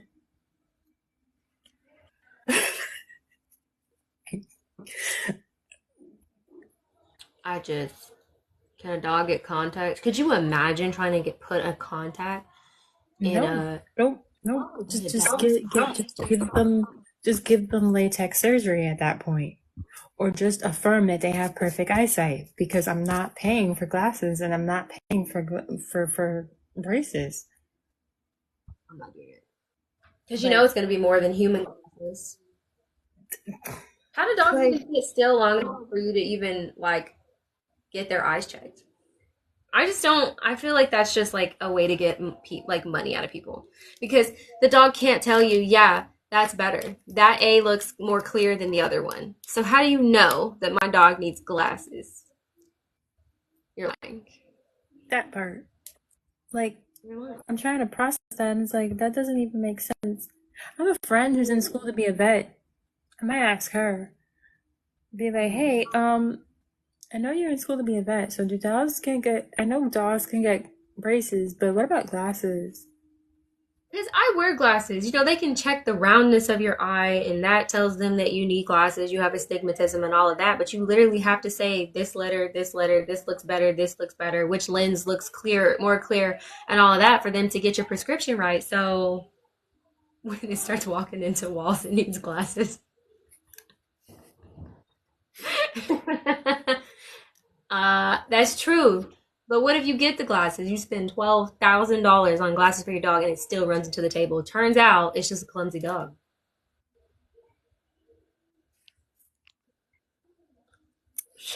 They're colorblind. See, that would be my luck. I had a clumsy dog. So I'm like, he doesn't need glasses. He's just clumsy. He just runs too fast and slides into the wall. He sees it. Yeah. But then when you're like me who likes to study the brain, Mhm. I might find myself doing some brain experiments on pets. Ooh. Yeah, don't tell that to my. Let's not tell that to my future husband because he might get mad at me one day. He might come home and be like, "Why is there electrodes on the on all of the animals in the house? Because I'm doing like, science experiments. I put them in the fMRI machine in the basement. You know, my husband stopped asking me questions because I like to go outside in nature. I burn sage. I do all these things, and he just calls me a witchy woman and he walks away. Anytime I burn a candle for anything, what are you doing, witchy woman? You know what? Never mind. Yeah, Now he just leaves me alone. but that's more than likely going to be me and my husband because yeah, I'm gonna do that. Except I have the added on layer of studying the brain religiously. That Like was actually I wanted to I loved the classes that I took. I took psychology in college and I was so fascinated, but my grandmother is a psychologist and she can't turn it off. And so everything that I did as a child was because my dad left at a young age and I'm like, bro, I just wanted a sandwich. Like what does me being hungry have to do with my dad leaving? Like, leave me alone. So, and then, getting older, I went on dates with like therapists and psychologists and stuff, and they don't turn it off. And that is not something that I wanted. I wanted real friends. So yeah, I did not pursue psychology because they said it's hard you analyze everything and it's like it's a habit. And I was like, I don't want that habit. I was analyzing stuff before I even got into psychology.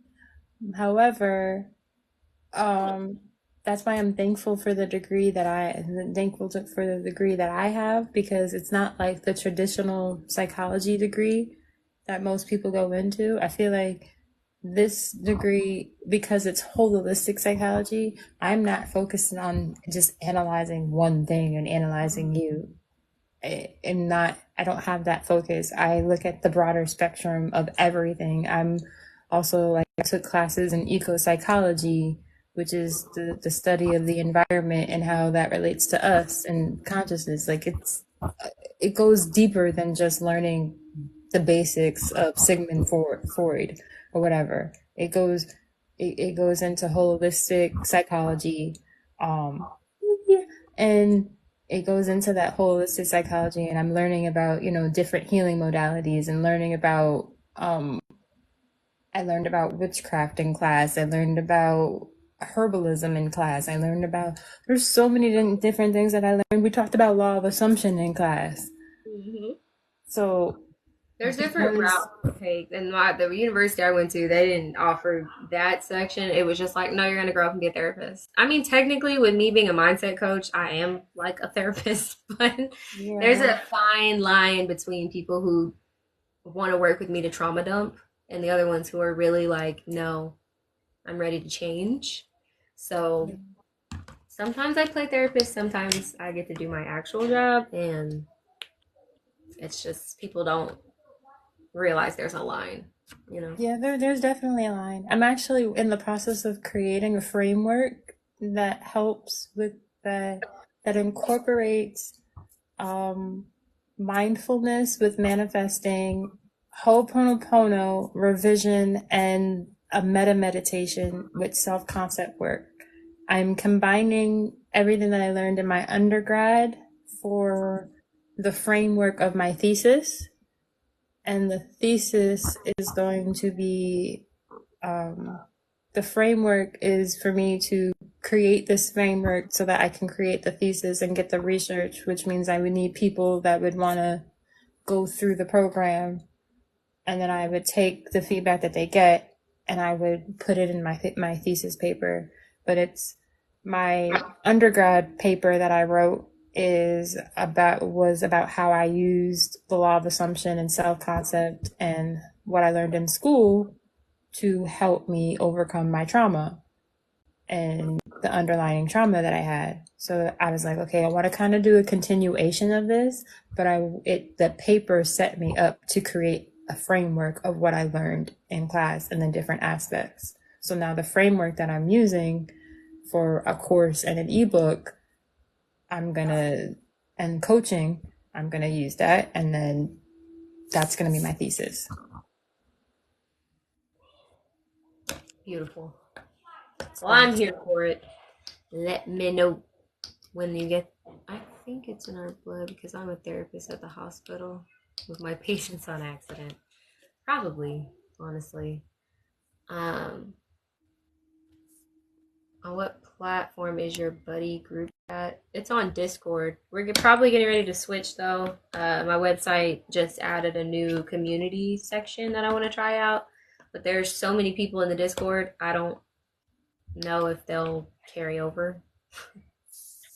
So we'll see. We were talking about it yesterday. Um, when are you? Have you? wait, what were you gonna say? What? Feel up and down with my manifestations. That's normal, honestly, until you get a handle on it. That's a very normal thing. I'm not even like that's so normal. This like it's normal, but you just got to keep going and keep persisting.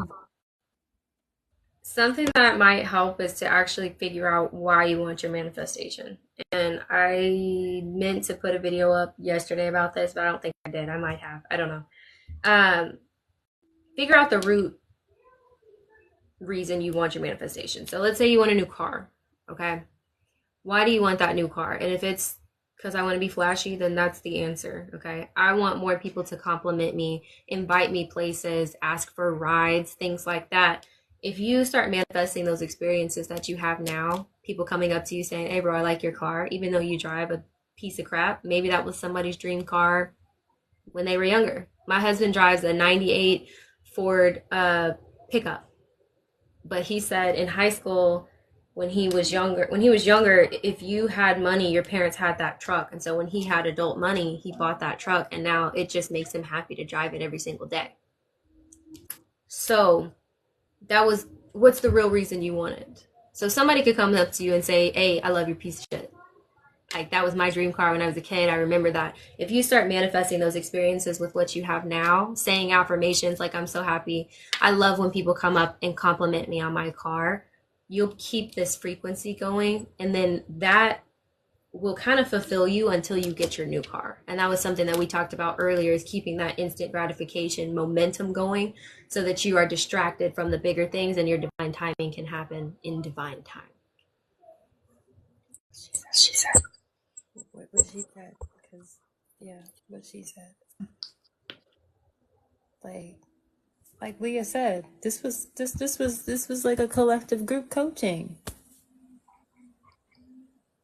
So Amara, I don't like telling people to detach. I always, which you know, I say relax, don't detach.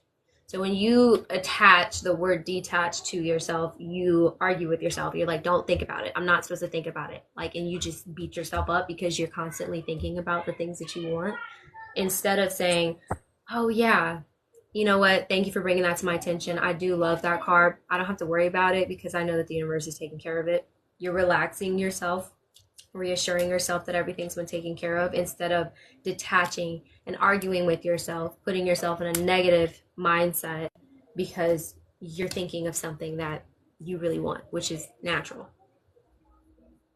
Yeah. Something that actually helped me was I started listening to the Heart Sutra. And Mm-hmm. the Heart Sutra is like this Sanskrit prayer, but Mm-hmm. it's like no it's really the basis of what consciousness is, which is that Mm-hmm. consciousness is literally everything and nothing all at the same time.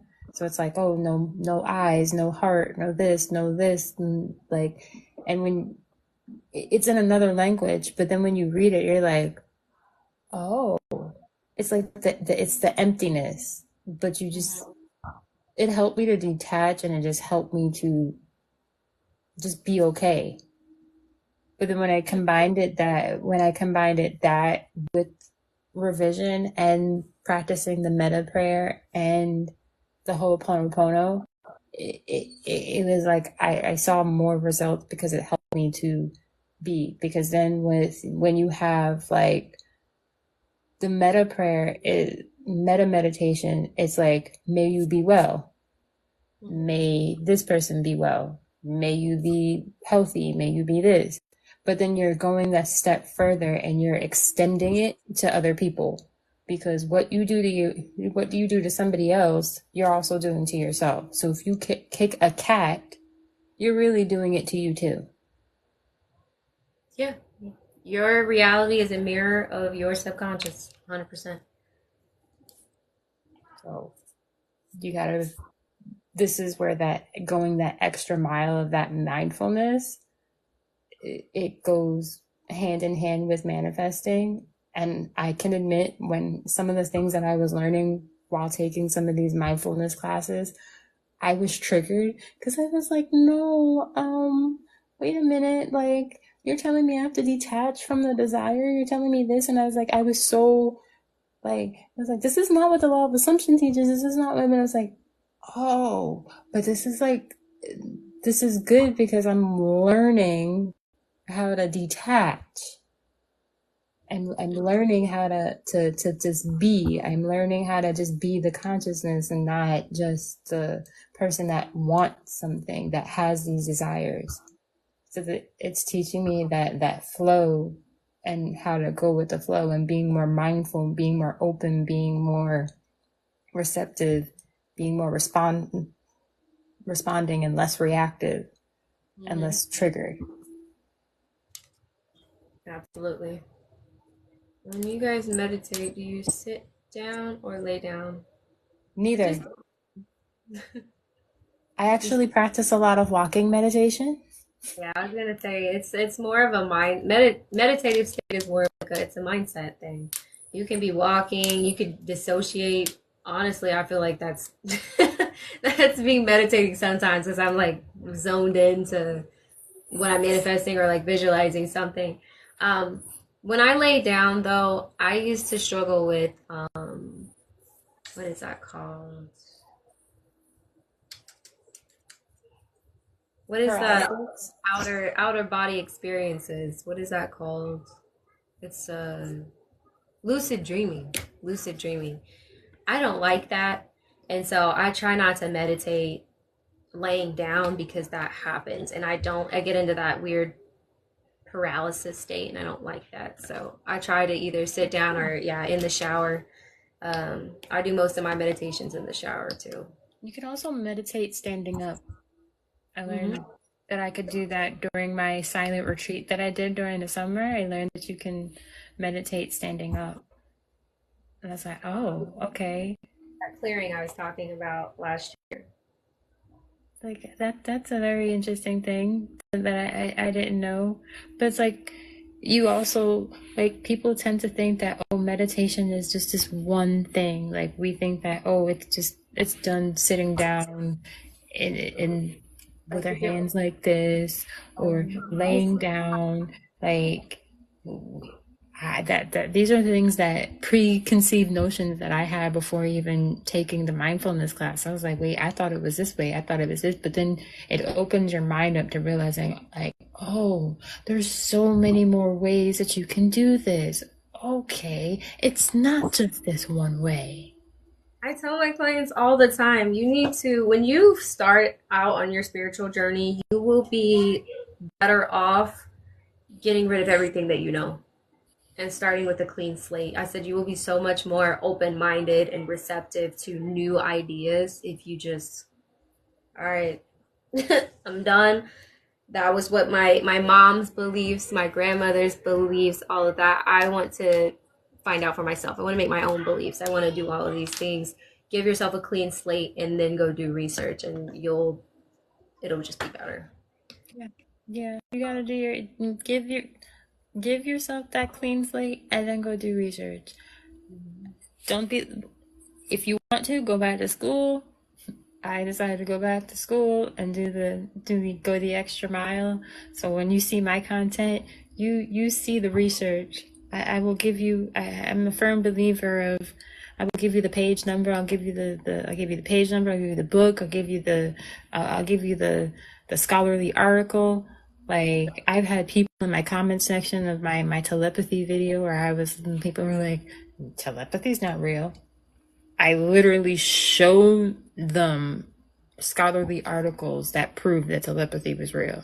It was like they are currently doing research, consciousness, neuroscience research, where they are studying that telepathy is real. So I'm sorry, not sorry, but it is very much real. But if you would like to debate me on that, I'm going to win. Let's go. I bet you I know more than you, you know? If you would like me to debate, I've written papers. I've written my papers. I've written my art. Like, you don't want to do that, okay? I've had one professor literally tell me, and I quote, "You should I wrote a 20-page paper on Cruella de Vil, psychoanalyzing Cruella de Vil, and she told me to publish it. Oh my gosh, speaking of that, my why am I looking around? I'm not home. My favorite books are I love Disney, but there's a Serena Valentino. Have you heard of her? Yes. I have read every single one of those books, and hers on Cruella de Vil was my least favorite book, but she did write her book from a psychological standpoint and like how she just went crazy and all that. But her entire series is like my favorite. I actually just took those out of a box and set them up today. Amazing. That's amazing. Yeah, like, see, you said my brain the big one, not the small. Wait, what? Amara, clarification, please. Talking about? I'm confused. I have a big brain. Like, I really do have a big brain, okay? I do have a big brain. Yeah. Like, my brain never stops learning. I'm always learning. Mhm. But I think that's important, okay? When you said you, this is true. I'm not the one that you don't want to argue with me because somebody literally told me during the summer they're like, yeah, don't argue with Sheila because she's very she's argumentative, but she's very classy with it, and it's the way I will keep my composure while arguing with you, while giving you straight facts, and hurt your feelings while I do it. 100%.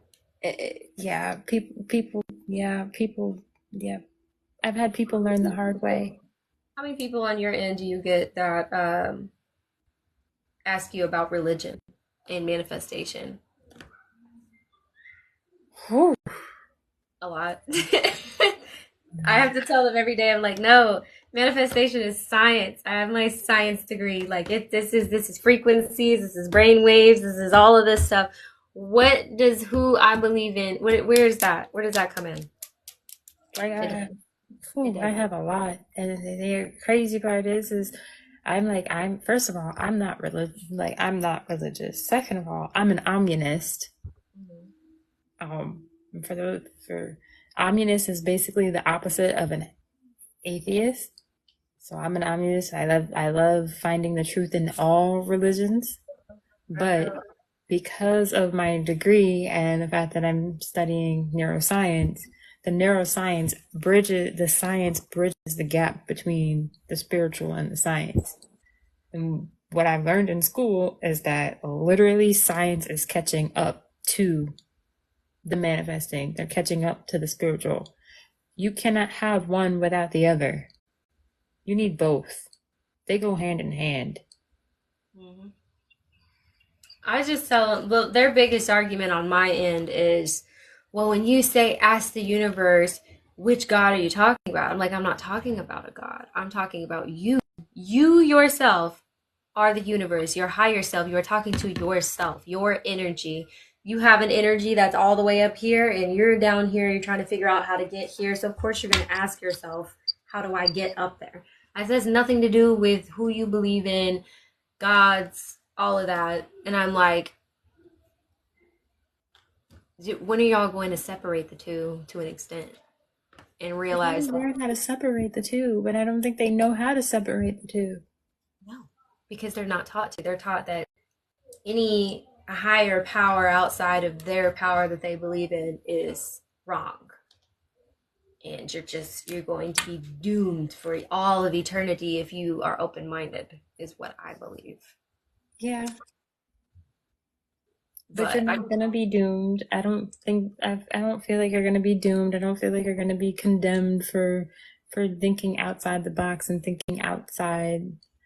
I manifested $3,510 in one night, not because I asked for it, because I said it was a hey, preach. You're not gonna get condemned for what what you believe. Like it just doesn't make sense. You got to be open minded. Manifesting is literally in every little thing.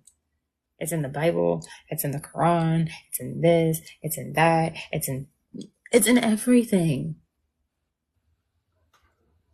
Like I don't know why people try to fight it. It's like it's literally everything.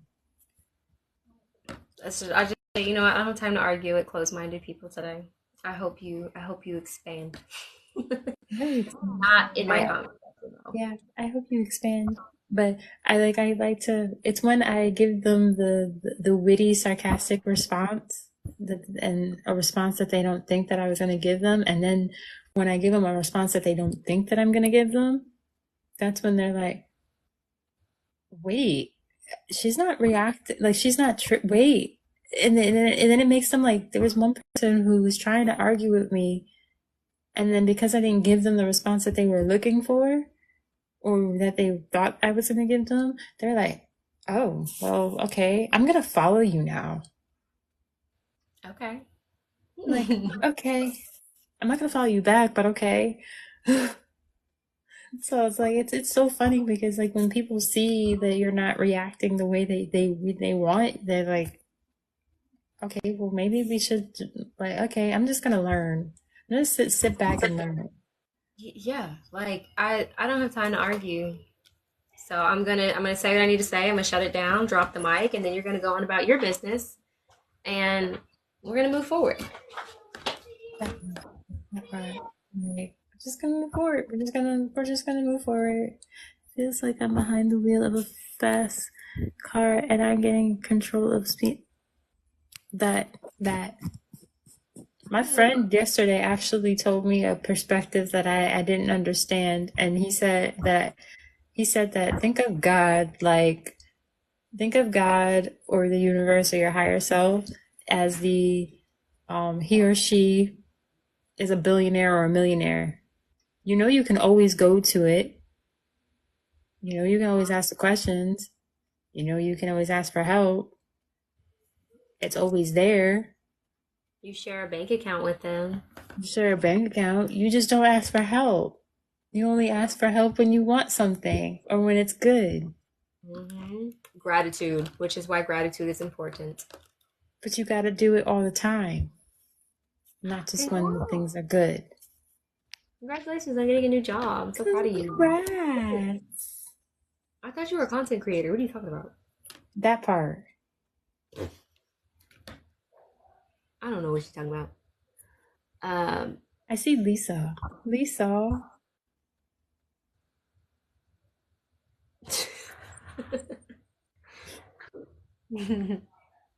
Oh, hi, Lisa. Oh, Amara, are you not a content creator? I'm so confused. I thought she was a content creator too. Oh, you switched accounts because you'll be making content in English. Why do you need to make content in English? Oh, okay. As long as I told you you're not allowed to quit. You have to be a content creator. Yeah, Okay. you're not quitting. You're not allowed to quit. You can't. This Giving girl up was is not at an option. what was it? Brand trips or brand events and stuff. I was like, well, you further than I am. All I get is PR. They're like, you can stay in your house. You can't join us. Listen, we're giving up is not an option because if I would have given up, then I would not be on this live right now. Right. So you Like, manifest fast in some areas and slower in others. That is 100% normal, but that slow section will tell you what you need to release, what you need to work on. A lot of people are like, I can manifest a car, I can manifest a house, but I have trouble manifesting money. And that is because the subconscious reprogramming that your family instilled in you when you were younger, you have not let go of. Again, you got to give yourself a clean slate before moving forward with spirituality, in my opinion. Are you okay? how do I stop thinking? It's what you said. I was like, damn, preaching. How do I stop thinking I can't manifest money when I can't? I can't manifest money when I don't work. Whew. I made a post about that. That is, I'm gonna go with self concept. Okay, I told the universe, I said, I want $200. Send me $200. That's all I said. My husband cashed out me $200 within 30 minutes. We went to his boss's. It's not really his boss. He's a contractor out for this company, but we love that guy, so we call him his boss. But my husband's company works with that guy, but he invited us to the Christmas party. That's the year he gave all the wives a Christmas bonus for allowing their husbands to go and do dangerous work on roofs because my husband works in construction. So the wives got $200, but he also was passing out money to everybody around the table if they stood up and shared a dragon that they had slayed that year. So he was just like, he said, and if your name gets mentioned in someone's story, I will pay you.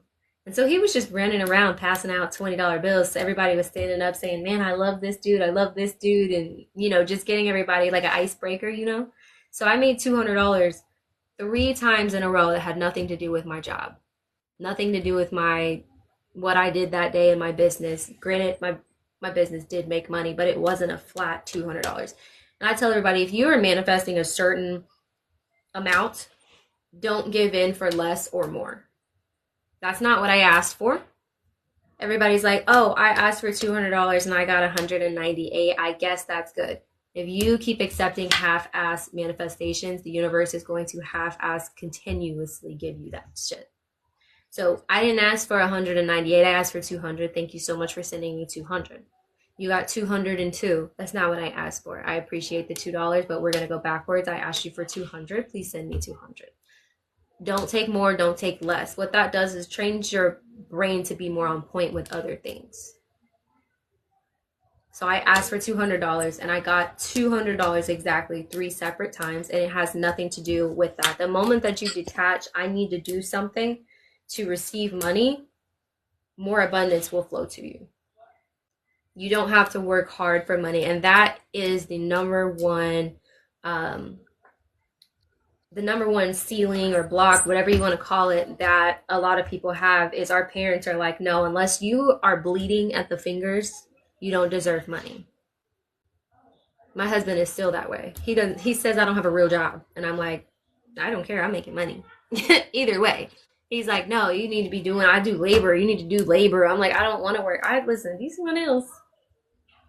I'm not building a house when I could sit here and goof off on TikTok and make just as much as you. I don't have to. But his parents were working him from like 7 years old. His parents had a construction company and he was out there building houses. So that's all he knows. Detach that. You don't need a job. You do need to take inspired action. Inspired action is not necessarily having a job, and I will explain that in just a second. But you need to detach. I need to work and just put my blood, sweat, and tears into something to be worthy enough to receive something in return, which is where that goes into self-concept. Okay. But that taking inspired action, my favorite way to put this is I had someone who tried my overnight method and she commented and was like, this didn't work for me. And I was like, DM me, let's figure out what happened. I said, well, if you don't mind me asking, if it's not too personal, what did you ask for? She said, I asked to meet my dream man the next day. I asked for a brand to reach out for me and something else. And I said, okay, well, let me ask you this. Did you leave your house today? She said, no. I said, okay, did you post on social media? She said, no. I said, so how was your dream man supposed to get to you? Did you order something on DoorDash for someone to knock on your door? No. I said, okay, we'll move past that. Is your social media set up to where brands can reach you? Is your email in your bio? Are your comments on? She said, no. Did you post today? No. I said, okay, you've got to do something. Even if you didn't want to leave your house today, you could have ordered DoorDash, your husband could have been there. You know what I mean? You have to make some sort of movement. She's like, no, I've been sitting in the same spot all day long. You don't have to go out and get a job, but you got to at least leave the house. You have to at least post. How is someone supposed to find you? That's what it was. I said, did you post on social media so that men across the world could see your face? No. Did you like anybody's post today? Did you DM someone else? No. So you're asking for these things. You're not doing anything. Small. I'm not saying, well, I want to date a French man. I'm not saying go to Paris. You know what I mean? Like, I'm not, it doesn't have to be a huge jump. It just has to be some sort of momentum. You got to at least try. But you do not have to, you don't have to, what is that saying we learned in school? Force, Yeah, but manipulate. kind of. You don't have to have a job, is what I'm saying. But do something, okay? Get out of the house. Just at least go outside and touch grass. You know what I mean? Do something that day, even if you don't feel like it is connected to you receiving $200. Don't just sit on your ass all day. You never know what opportunities you're going to miss out on by just rotting in bed and not doing anything. Your manifestation, the answer to your manifestations are always right in front of you. And I tell people, when you ask for something, immediately look up. If your TV is on, pay attention to the commercials. If you're driving, pay attention to the billboards, pay attention to the license plates, because the answer is always right in front of you. It's instant. Pebbles is not wrong. Like, she's not wrong. Like, Well, she's not wrong. Can you speak on manifesting being the priority chosen and enough, and how do we do that for ourselves? By putting yourself first. Nothing and no one. If you're new, there's a phrase that one of my guy friends likes to tell me all the time whenever I call him up. And I learned this from a guy, okay? A guy.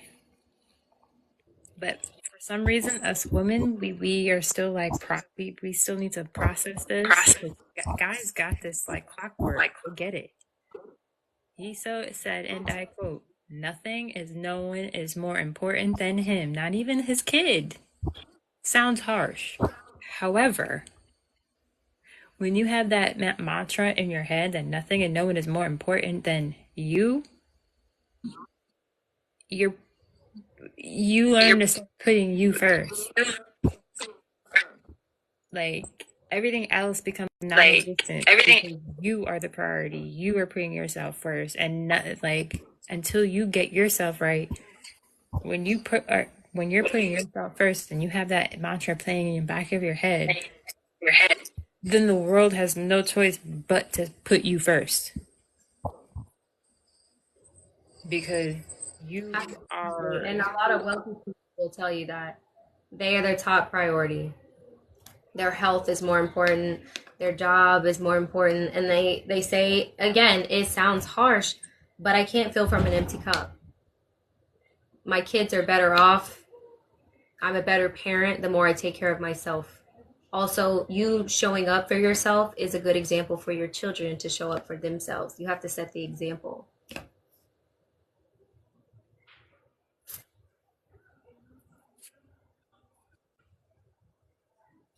Am I glitching to you? No, Can you hear me? I can still hear you. An example of that. An example of that would be, huh? An example of that would be you. Self concept is hard. It is the Oh no. personal journey of a lifetime. Yeah. It is. I tell people all the time, I don't want you to do what I did because they always ask, well, how did you get your self concept up? I sought out outside validation while working on my inside validation for myself so that it would go faster. And it worked. It worked. But I don't recommend it. Just focus on yourself. Okay. I never became a whole sugar baby. Sugar baby, worked at Hooters. You get paid for being pretty. I got paid to be arm candy with millionaires. You can't do this and not be pretty. You know what I mean? That was the yeah, my sister's sugar baby too. That was the I have to be the shit because I'm getting paid to be the shit. You know what I mean? And then I would go home and work on myself. What a time. I know, right? We're married with children now, very responsible. Technically, I am my husband's sugar baby, though. I'll take that. But yeah, do not seek out outside validation. Yeah. Calling my brother. Do not seek out outside validation. As a model, do you know how hard sometimes that is? Like as a model, Absolutely. You're constantly telling people are like, no, you're not what I want. And then in your mind, you're just like, oh, so I'm ugly. Got it. like I had there were so many things and so many beliefs and so many things that I had to like overcome as a model. Like so many self-concept things that I had to work through because I was like, well, damn, like I didn't realize that I had to work through this. And then there's the because it's different because I hear so many people that were like, okay, you're really pretty. Like I have my guy friends who are like, no, you're really pretty, but you're also really intelligent. And I'm like, I'm hearing it, but I'm like, am I missing something? Because like I hear it, but I think there's a part of me that might not actually believe it. Mhm. And that's the part that I had to work on. Like that part I had to work on. I had to work on believing that this was true. Like even with my photography work, I have an amazing photography work. And when I hear all your pictures on your page. yeah, and so when I hear like the work, when I hear people when the students in my class, when I was getting critiqued in class, that some of the students were like, this is not even schoolwork. This is magazine level work. This is work that you should be getting paid for. And I'm like, damn. Like it hits different. Like when you hear so outside validation, it's different, yes, but it depends on who you're getting the outside validation from. But at the same time, while I was hearing this outside validation, I was practicing, I was working on myself while I was hearing this outside validation. When I was initially getting into modeling and I wasn't working on myself, I was hearing this stuff, but I didn't believe it. And it was only until I started actually working on myself that those compliments started being more receptive. I started being more receptive towards the compliments.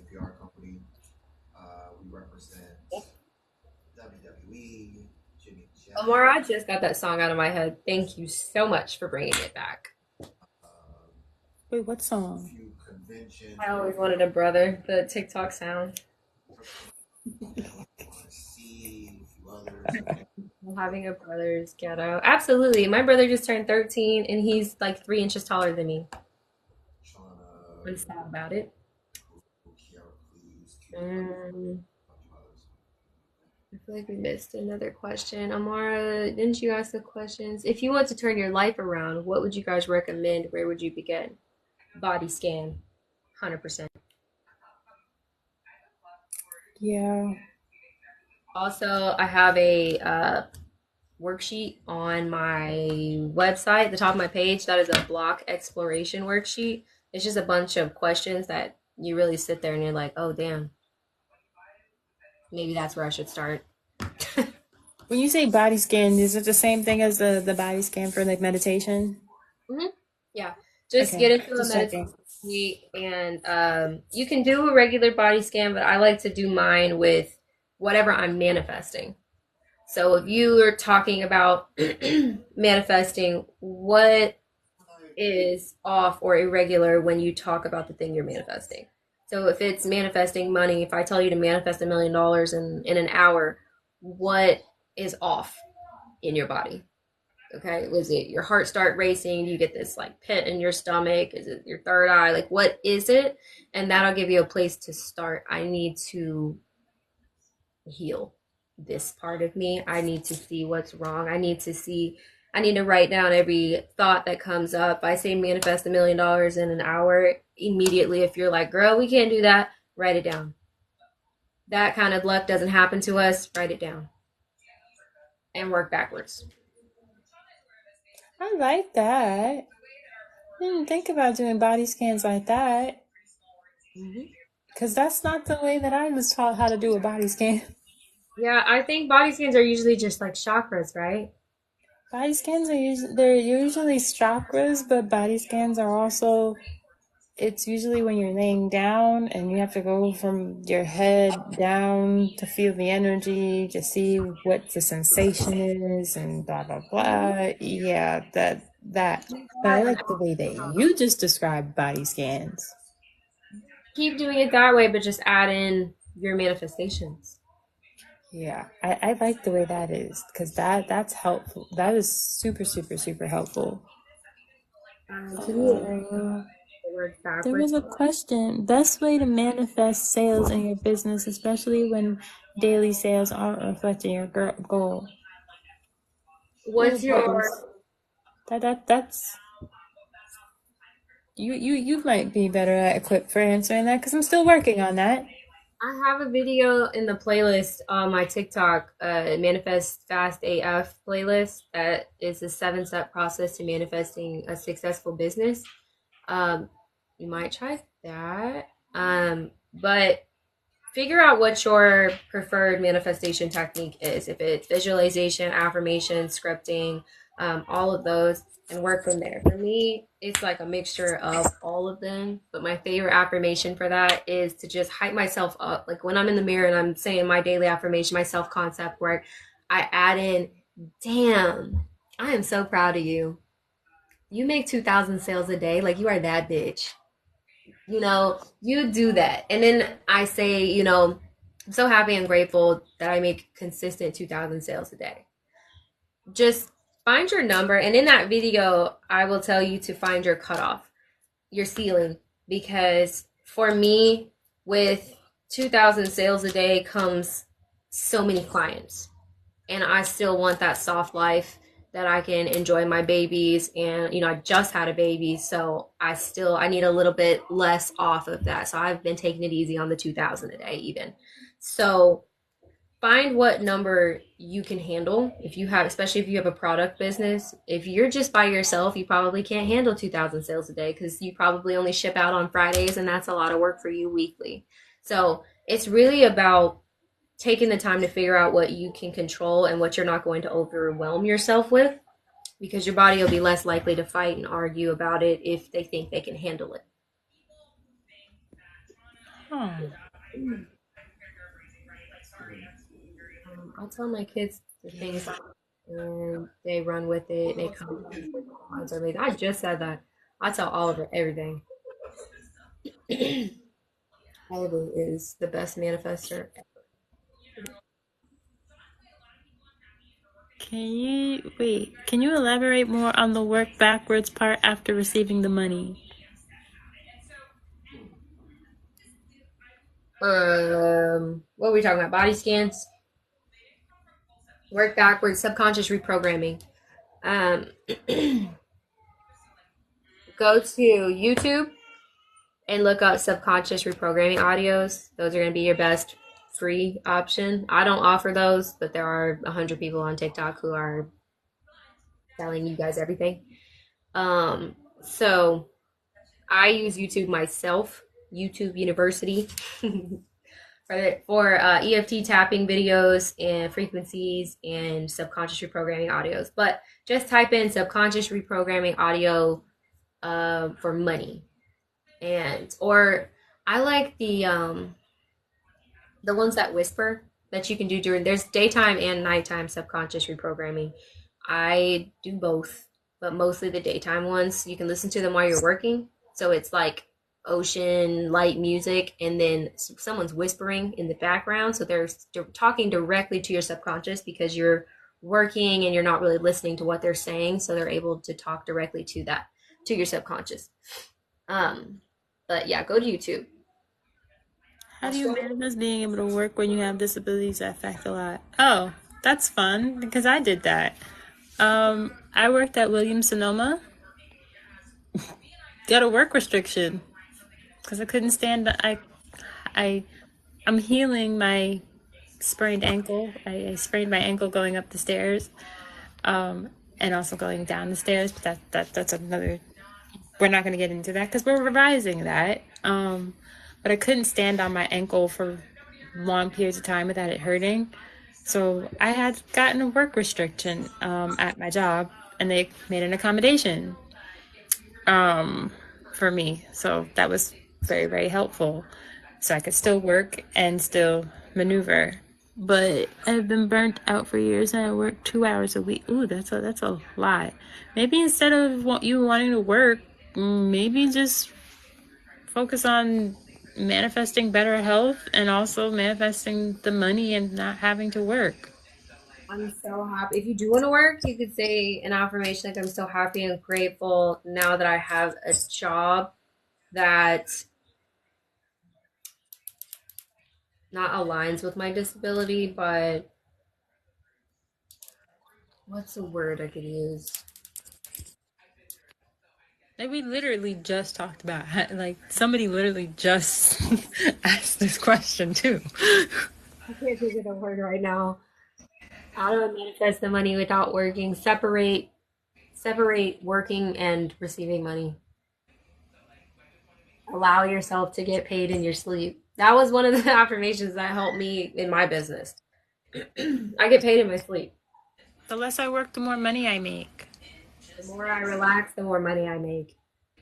Ooh, that's a good one. You know how much money I make at the spa? That's a good one. I'm trying to think of The less I work, I like the less I work, the more money I make. That one's stuck in my head because that was in my affirmation tape for so long. So that one's literally stuck there. Mhm. I think we forget, like, it's not the affirmations are not working. We have to allow the affirmations to work. Mhm. Okay? We have to allow it. This is also me allowing, like, this live is allowing the manifestation That to was come something in. I saw today, actually. Another manifestation creator said uh, a bunch of affirmations. I'm allowed to make money. I'm allowed to receive money. I'm allowed to relax.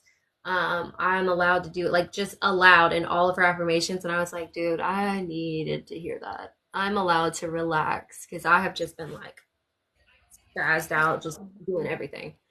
Like, we don't, for so long, for so long, I was manifesting, for so long I've been manifesting the wealth and the being famous and being an influencer and being iconic and being this social media icon for so long. And I was getting frustrated with myself because I was like, I'm not seeing the results that I want. Like, what the heck? Like, I'm telling myself that grow fast and rapidly. Like, I don't understand what the heck. And I was questioning it, and I was like, "Am I doing something wrong? I know I'm not doing something wrong because I'm connecting with all these amazing people. So I'm not doing something wrong. But like, what's really going on here?" And I think in the past 3 weeks, I was like, you know what? I'm gonna detach from my phone. Okay, I'm gonna just put my phone on do not disturb for the next 3 weeks or so. Phone's still in from a week before Christmas, 2 weeks before Christmas till now. Phone's still in do not disturb.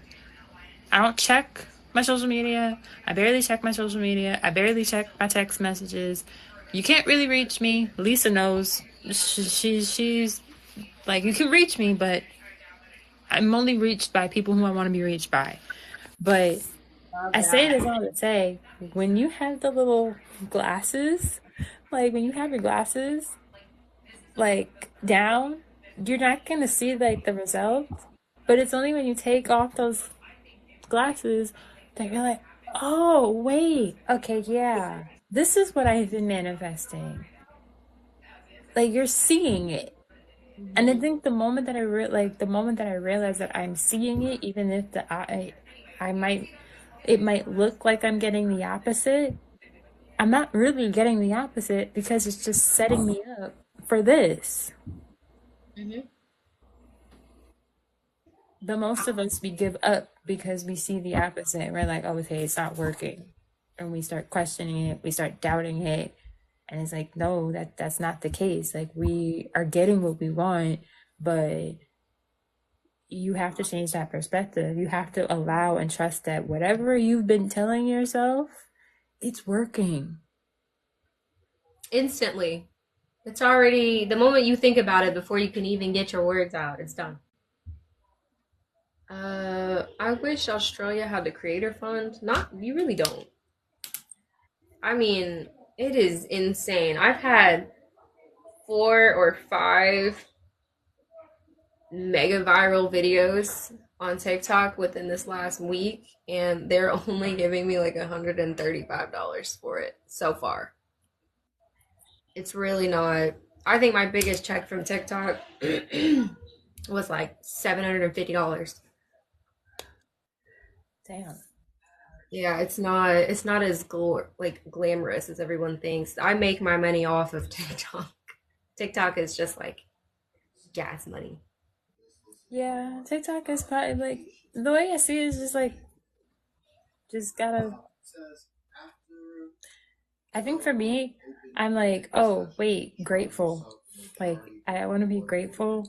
So, like, I think for me, it's like, okay, I know what I want, and I know that I want to be this iconic social media person. So I'm like, nope, I'm just going to be grateful for whatever amount of money I can possibly, like, for whatever amount of money I make from TikTok or social media for that matter.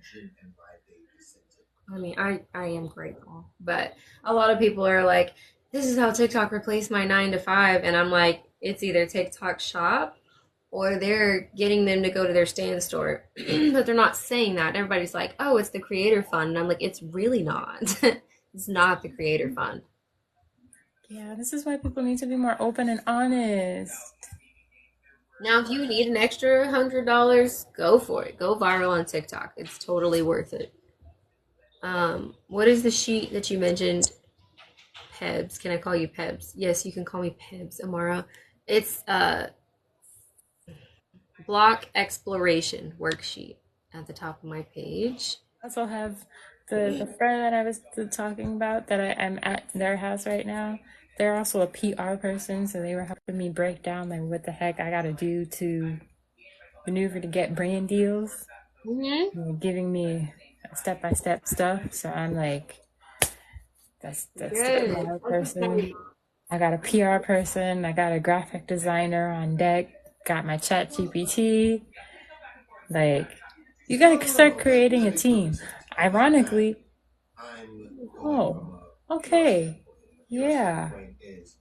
I've been blessed enough to have a graphic designer and people in my life that are, you know what? Gotta be, this is where you need to practice gratitude, okay? You already have the team. You already have it. Bought this. Yeah, I love the ChatGPT too. My sister's taking it. ChatGPT is my best friend, okay? She is my best friend. I taught the Marilyn Monroe method a couple of months ago, actually, and that was one of the things that I was manifesting was getting recognized in public.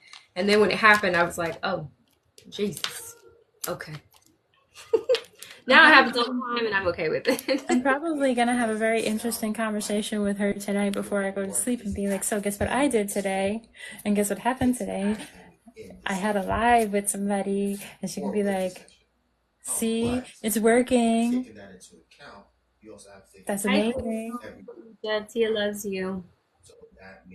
I love you. I love you. You're a YouTuber. Amara, I need help. Because if TikTok does get banned, I wanted to go to YouTube. I started a channel. I put my shorts on there because everybody said shorts are blowing up.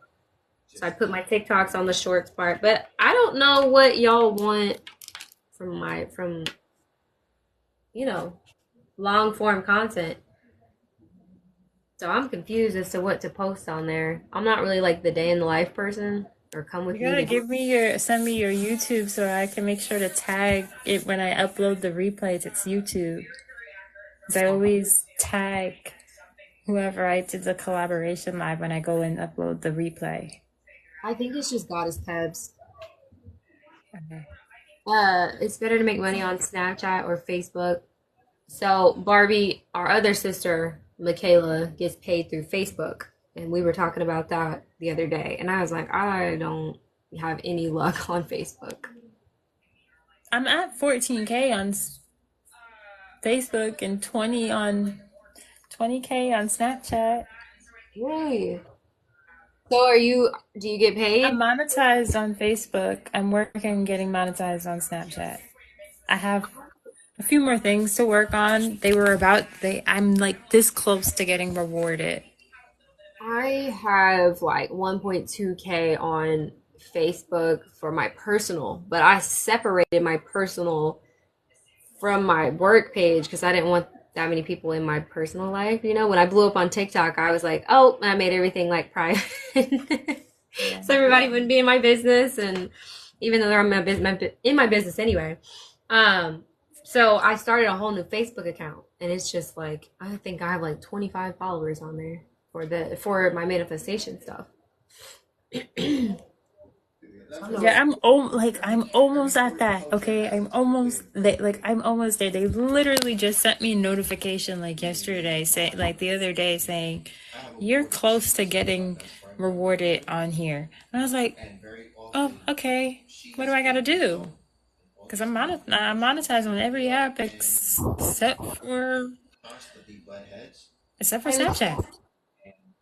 Boy, they My literally Snapchat said is private. I don't even post on it anymore. because I've literally been pushing numbers on Snapchat. Like I've had a few viral videos on Snapchat.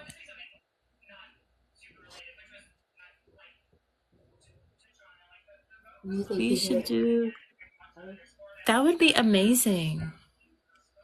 That would be amazing. Barbie, send me a message so I could See, my sister follow though you is on always stuff. been Snapchat famous. She's always had friggin' 20K on there from when Snapchat first started. So Damn. How does manifestation actually work? What's the scientific evidence? you've That's a been very good on a question. whole spiel of degrees. You really want me to you really want me to answer this question? Look what- You really want me to answer this question? Look up transpersonal psychology. Transpersonal psychology is the study of which consciousness it goes it takes it's a multidisciplinary study which it's you're learning about the ins and outs of transpersonal of the consciousness of altered states of consciousness. It helps you to understand manifesting, but the nitty gritty of manifesting and science is that you're rewiring your brain with new beliefs, which then gets pushed out. Literally. There's so many studies that I could talk about, but I can't think about them at the top of my head because I'm not in school mode. So when I'm not in school mode, I can't go back to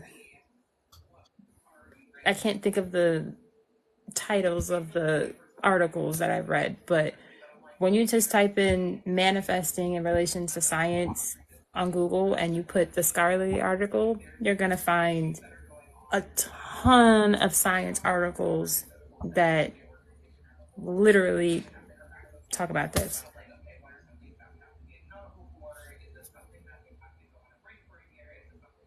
Oh, that's a good idea. That's a really good idea.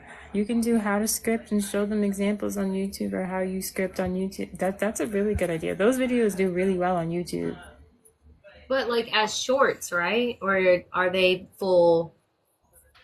You want to manifest $300 overnight. How would each of you go about it? That is depending on if you're asking us advice on how you should do it, that is going to depend on where you're at on your journey.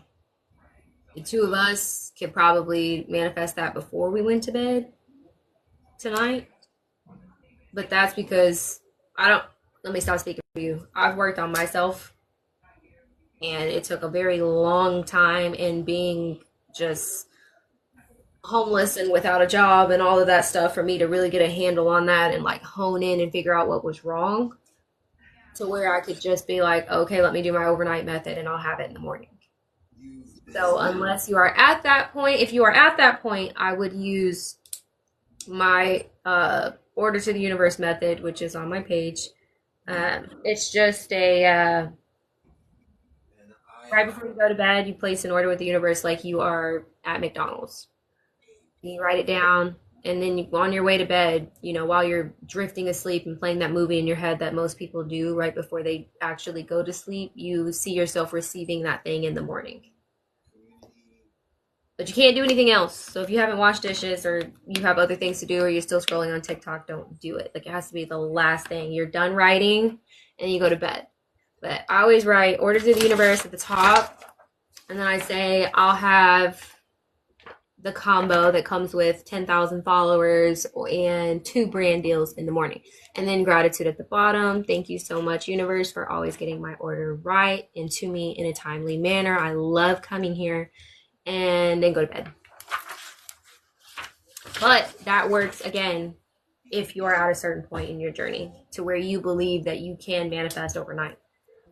If you don't think you can have it, it's not going to come. I can tell you to manifestation techniques all day. It won't work unless you have done the work. That part, that part. 2 days later than it was supposed to. For me, The geek community it's for me. It's more like to everything I just until something else happens. for me, I just know that it's gonna like for me, I just know that it's gonna come. Like I'm getting to I've officially feel like I've now gotten to that point where I'm not even phased if my account is below a certain amount of money. Like I'm not phased by it because I'm like, okay, yeah, it might be like this today, but it's not gonna be like this in a little bit. Like I'm not phased by it. I'm I'm always taken care of. Like I know I'm always going to be taken care of. I know I'm always going to be provided for. So I don't I'm not worried. Like but that took practice, that took work to get to this point. But I also have people that I could talk to, that I can go to, like, hey, I'm not feeling like the best today. Can you pour into me like I usually pour into you? And I go to them and I tell them like, hey, this is going on. Can you help me get me out of my head? Because I'm overthinking. Can you help me break down the steps? Like I think we forget that we can't, yes, we're doing this by ourselves, but I think we forget that we also need that support system. We need that support. We can't do everything ourselves. So it helps when you have people that you can turn to, that even though you're into manifesting, it helps when you have those people that you could go to talk to, because it helps you get out of your head. And I mean, that's my husband for sure. I told him about the crappy day I had yesterday, and the only thing out of his mouth was, "Is there anything that I can do? What do you need right now?" I said, "I just needed a hug. Come here." That part.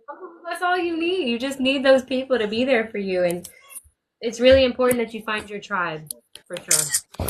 Guys, can we have a moment where I just want to say that my live the live has been seen 1,000 times.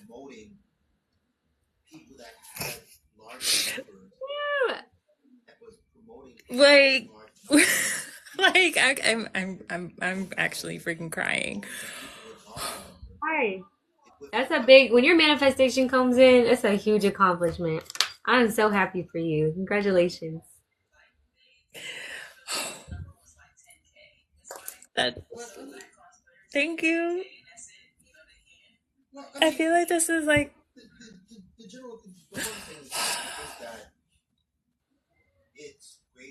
I feel like this is good. I don't think you'll understand. Just like this like really makes my day. I have never seen 1,000 views on a live before. And I know it's only gonna go up. Absolutely. The next one's gonna be huge. I know it's Different. only gonna go up. And it's crazy because you wouldn't think that we had 1,000 people, like 1,000 views in here, because it's been at like 30, that it's like, oh wait, no, wait, what? I swiped over and I was like, oh my God, it's been it's now at 1.1K views. Um, damn. Yeah, this warms my heart. So thank you guys. Like this is really Happy to be a part of this amazing milestone for you. So that when you blow up tomorrow, we can be like, hey, we were there. We got because this. I genuinely feel like that. I genuinely feel like that's really about to happen now more than ever. Oh, damn. Oh, damn. Like I don't even have the words. Like I don't even have the words. But like this is oh wow. Pebbles, I thank you. I truly thank you. I thank all of you guys for being here and witnessing this with me, because this really does really warm my heart. I'm happy to be here. Anytime you want to go live, just let me know so I can not be home. Eventually, I'll be able to be home. Yeah, I think we really do. And I got 10K likes. And the live has been shared 21 times. Oh my god. Again, Did maybe you that's screenshot that? I don't see just saying in terms of if you're doing This is you know, yay. I Y'all are amazing. don't want to give We are gonna go live again at some point. We will go live again because this was fun, and I did. I can't wait. got a lot of information out. Also, this is like one big double coaching session. It's beautiful. Yeah, I love it. Like I genuinely loved it. Like who? And we've been on for almost 3 hours. Oh my gosh, yes, we have. It says 2 hours and 40 minutes. so Who? but other than that, Amazing. it's We fine. talked about a lot though. We did talk about a lot. We got a lot done. We navigated a lot. Mm-mm-mm. Yes, Amara, I wrote it down. We talked about a lot. Um, I'm actually getting hungry. Wow. Thank you, Barbie. I'm actually getting hungry, and it is actually also I'm what, an hour ahead of you, 2 hours ahead of you. It's 9 o'clock for you. Yeah, it's 8:43. It's like 9:43, so yeah, I'm hungry and slightly getting sleepy because it's a little bit past my bedtime. I still got an hour drive home, so yes, Amara, please send those to me. Thank you so much. I might have to hire you. I'm in New York. I'm definitely in New York. But Barbie, I'm gonna send you a DM when you get up so I can get your Snapchat. Amara, you're in like London, aren't you? I Damn. forgot. Yeah. Hey, that's what's up. But in my head, I am living in Houston, Texas, okay? In my head, I'm living in Houston, Texas, all right? Because My bad. I'm manifesting moving out of New York because I'm tired of New York. Amara, go to bed. Boy. All right, guys. Thank you, guys. Thank you so much. Bye. Have a good day. Have a good night. Amara, you have a good day.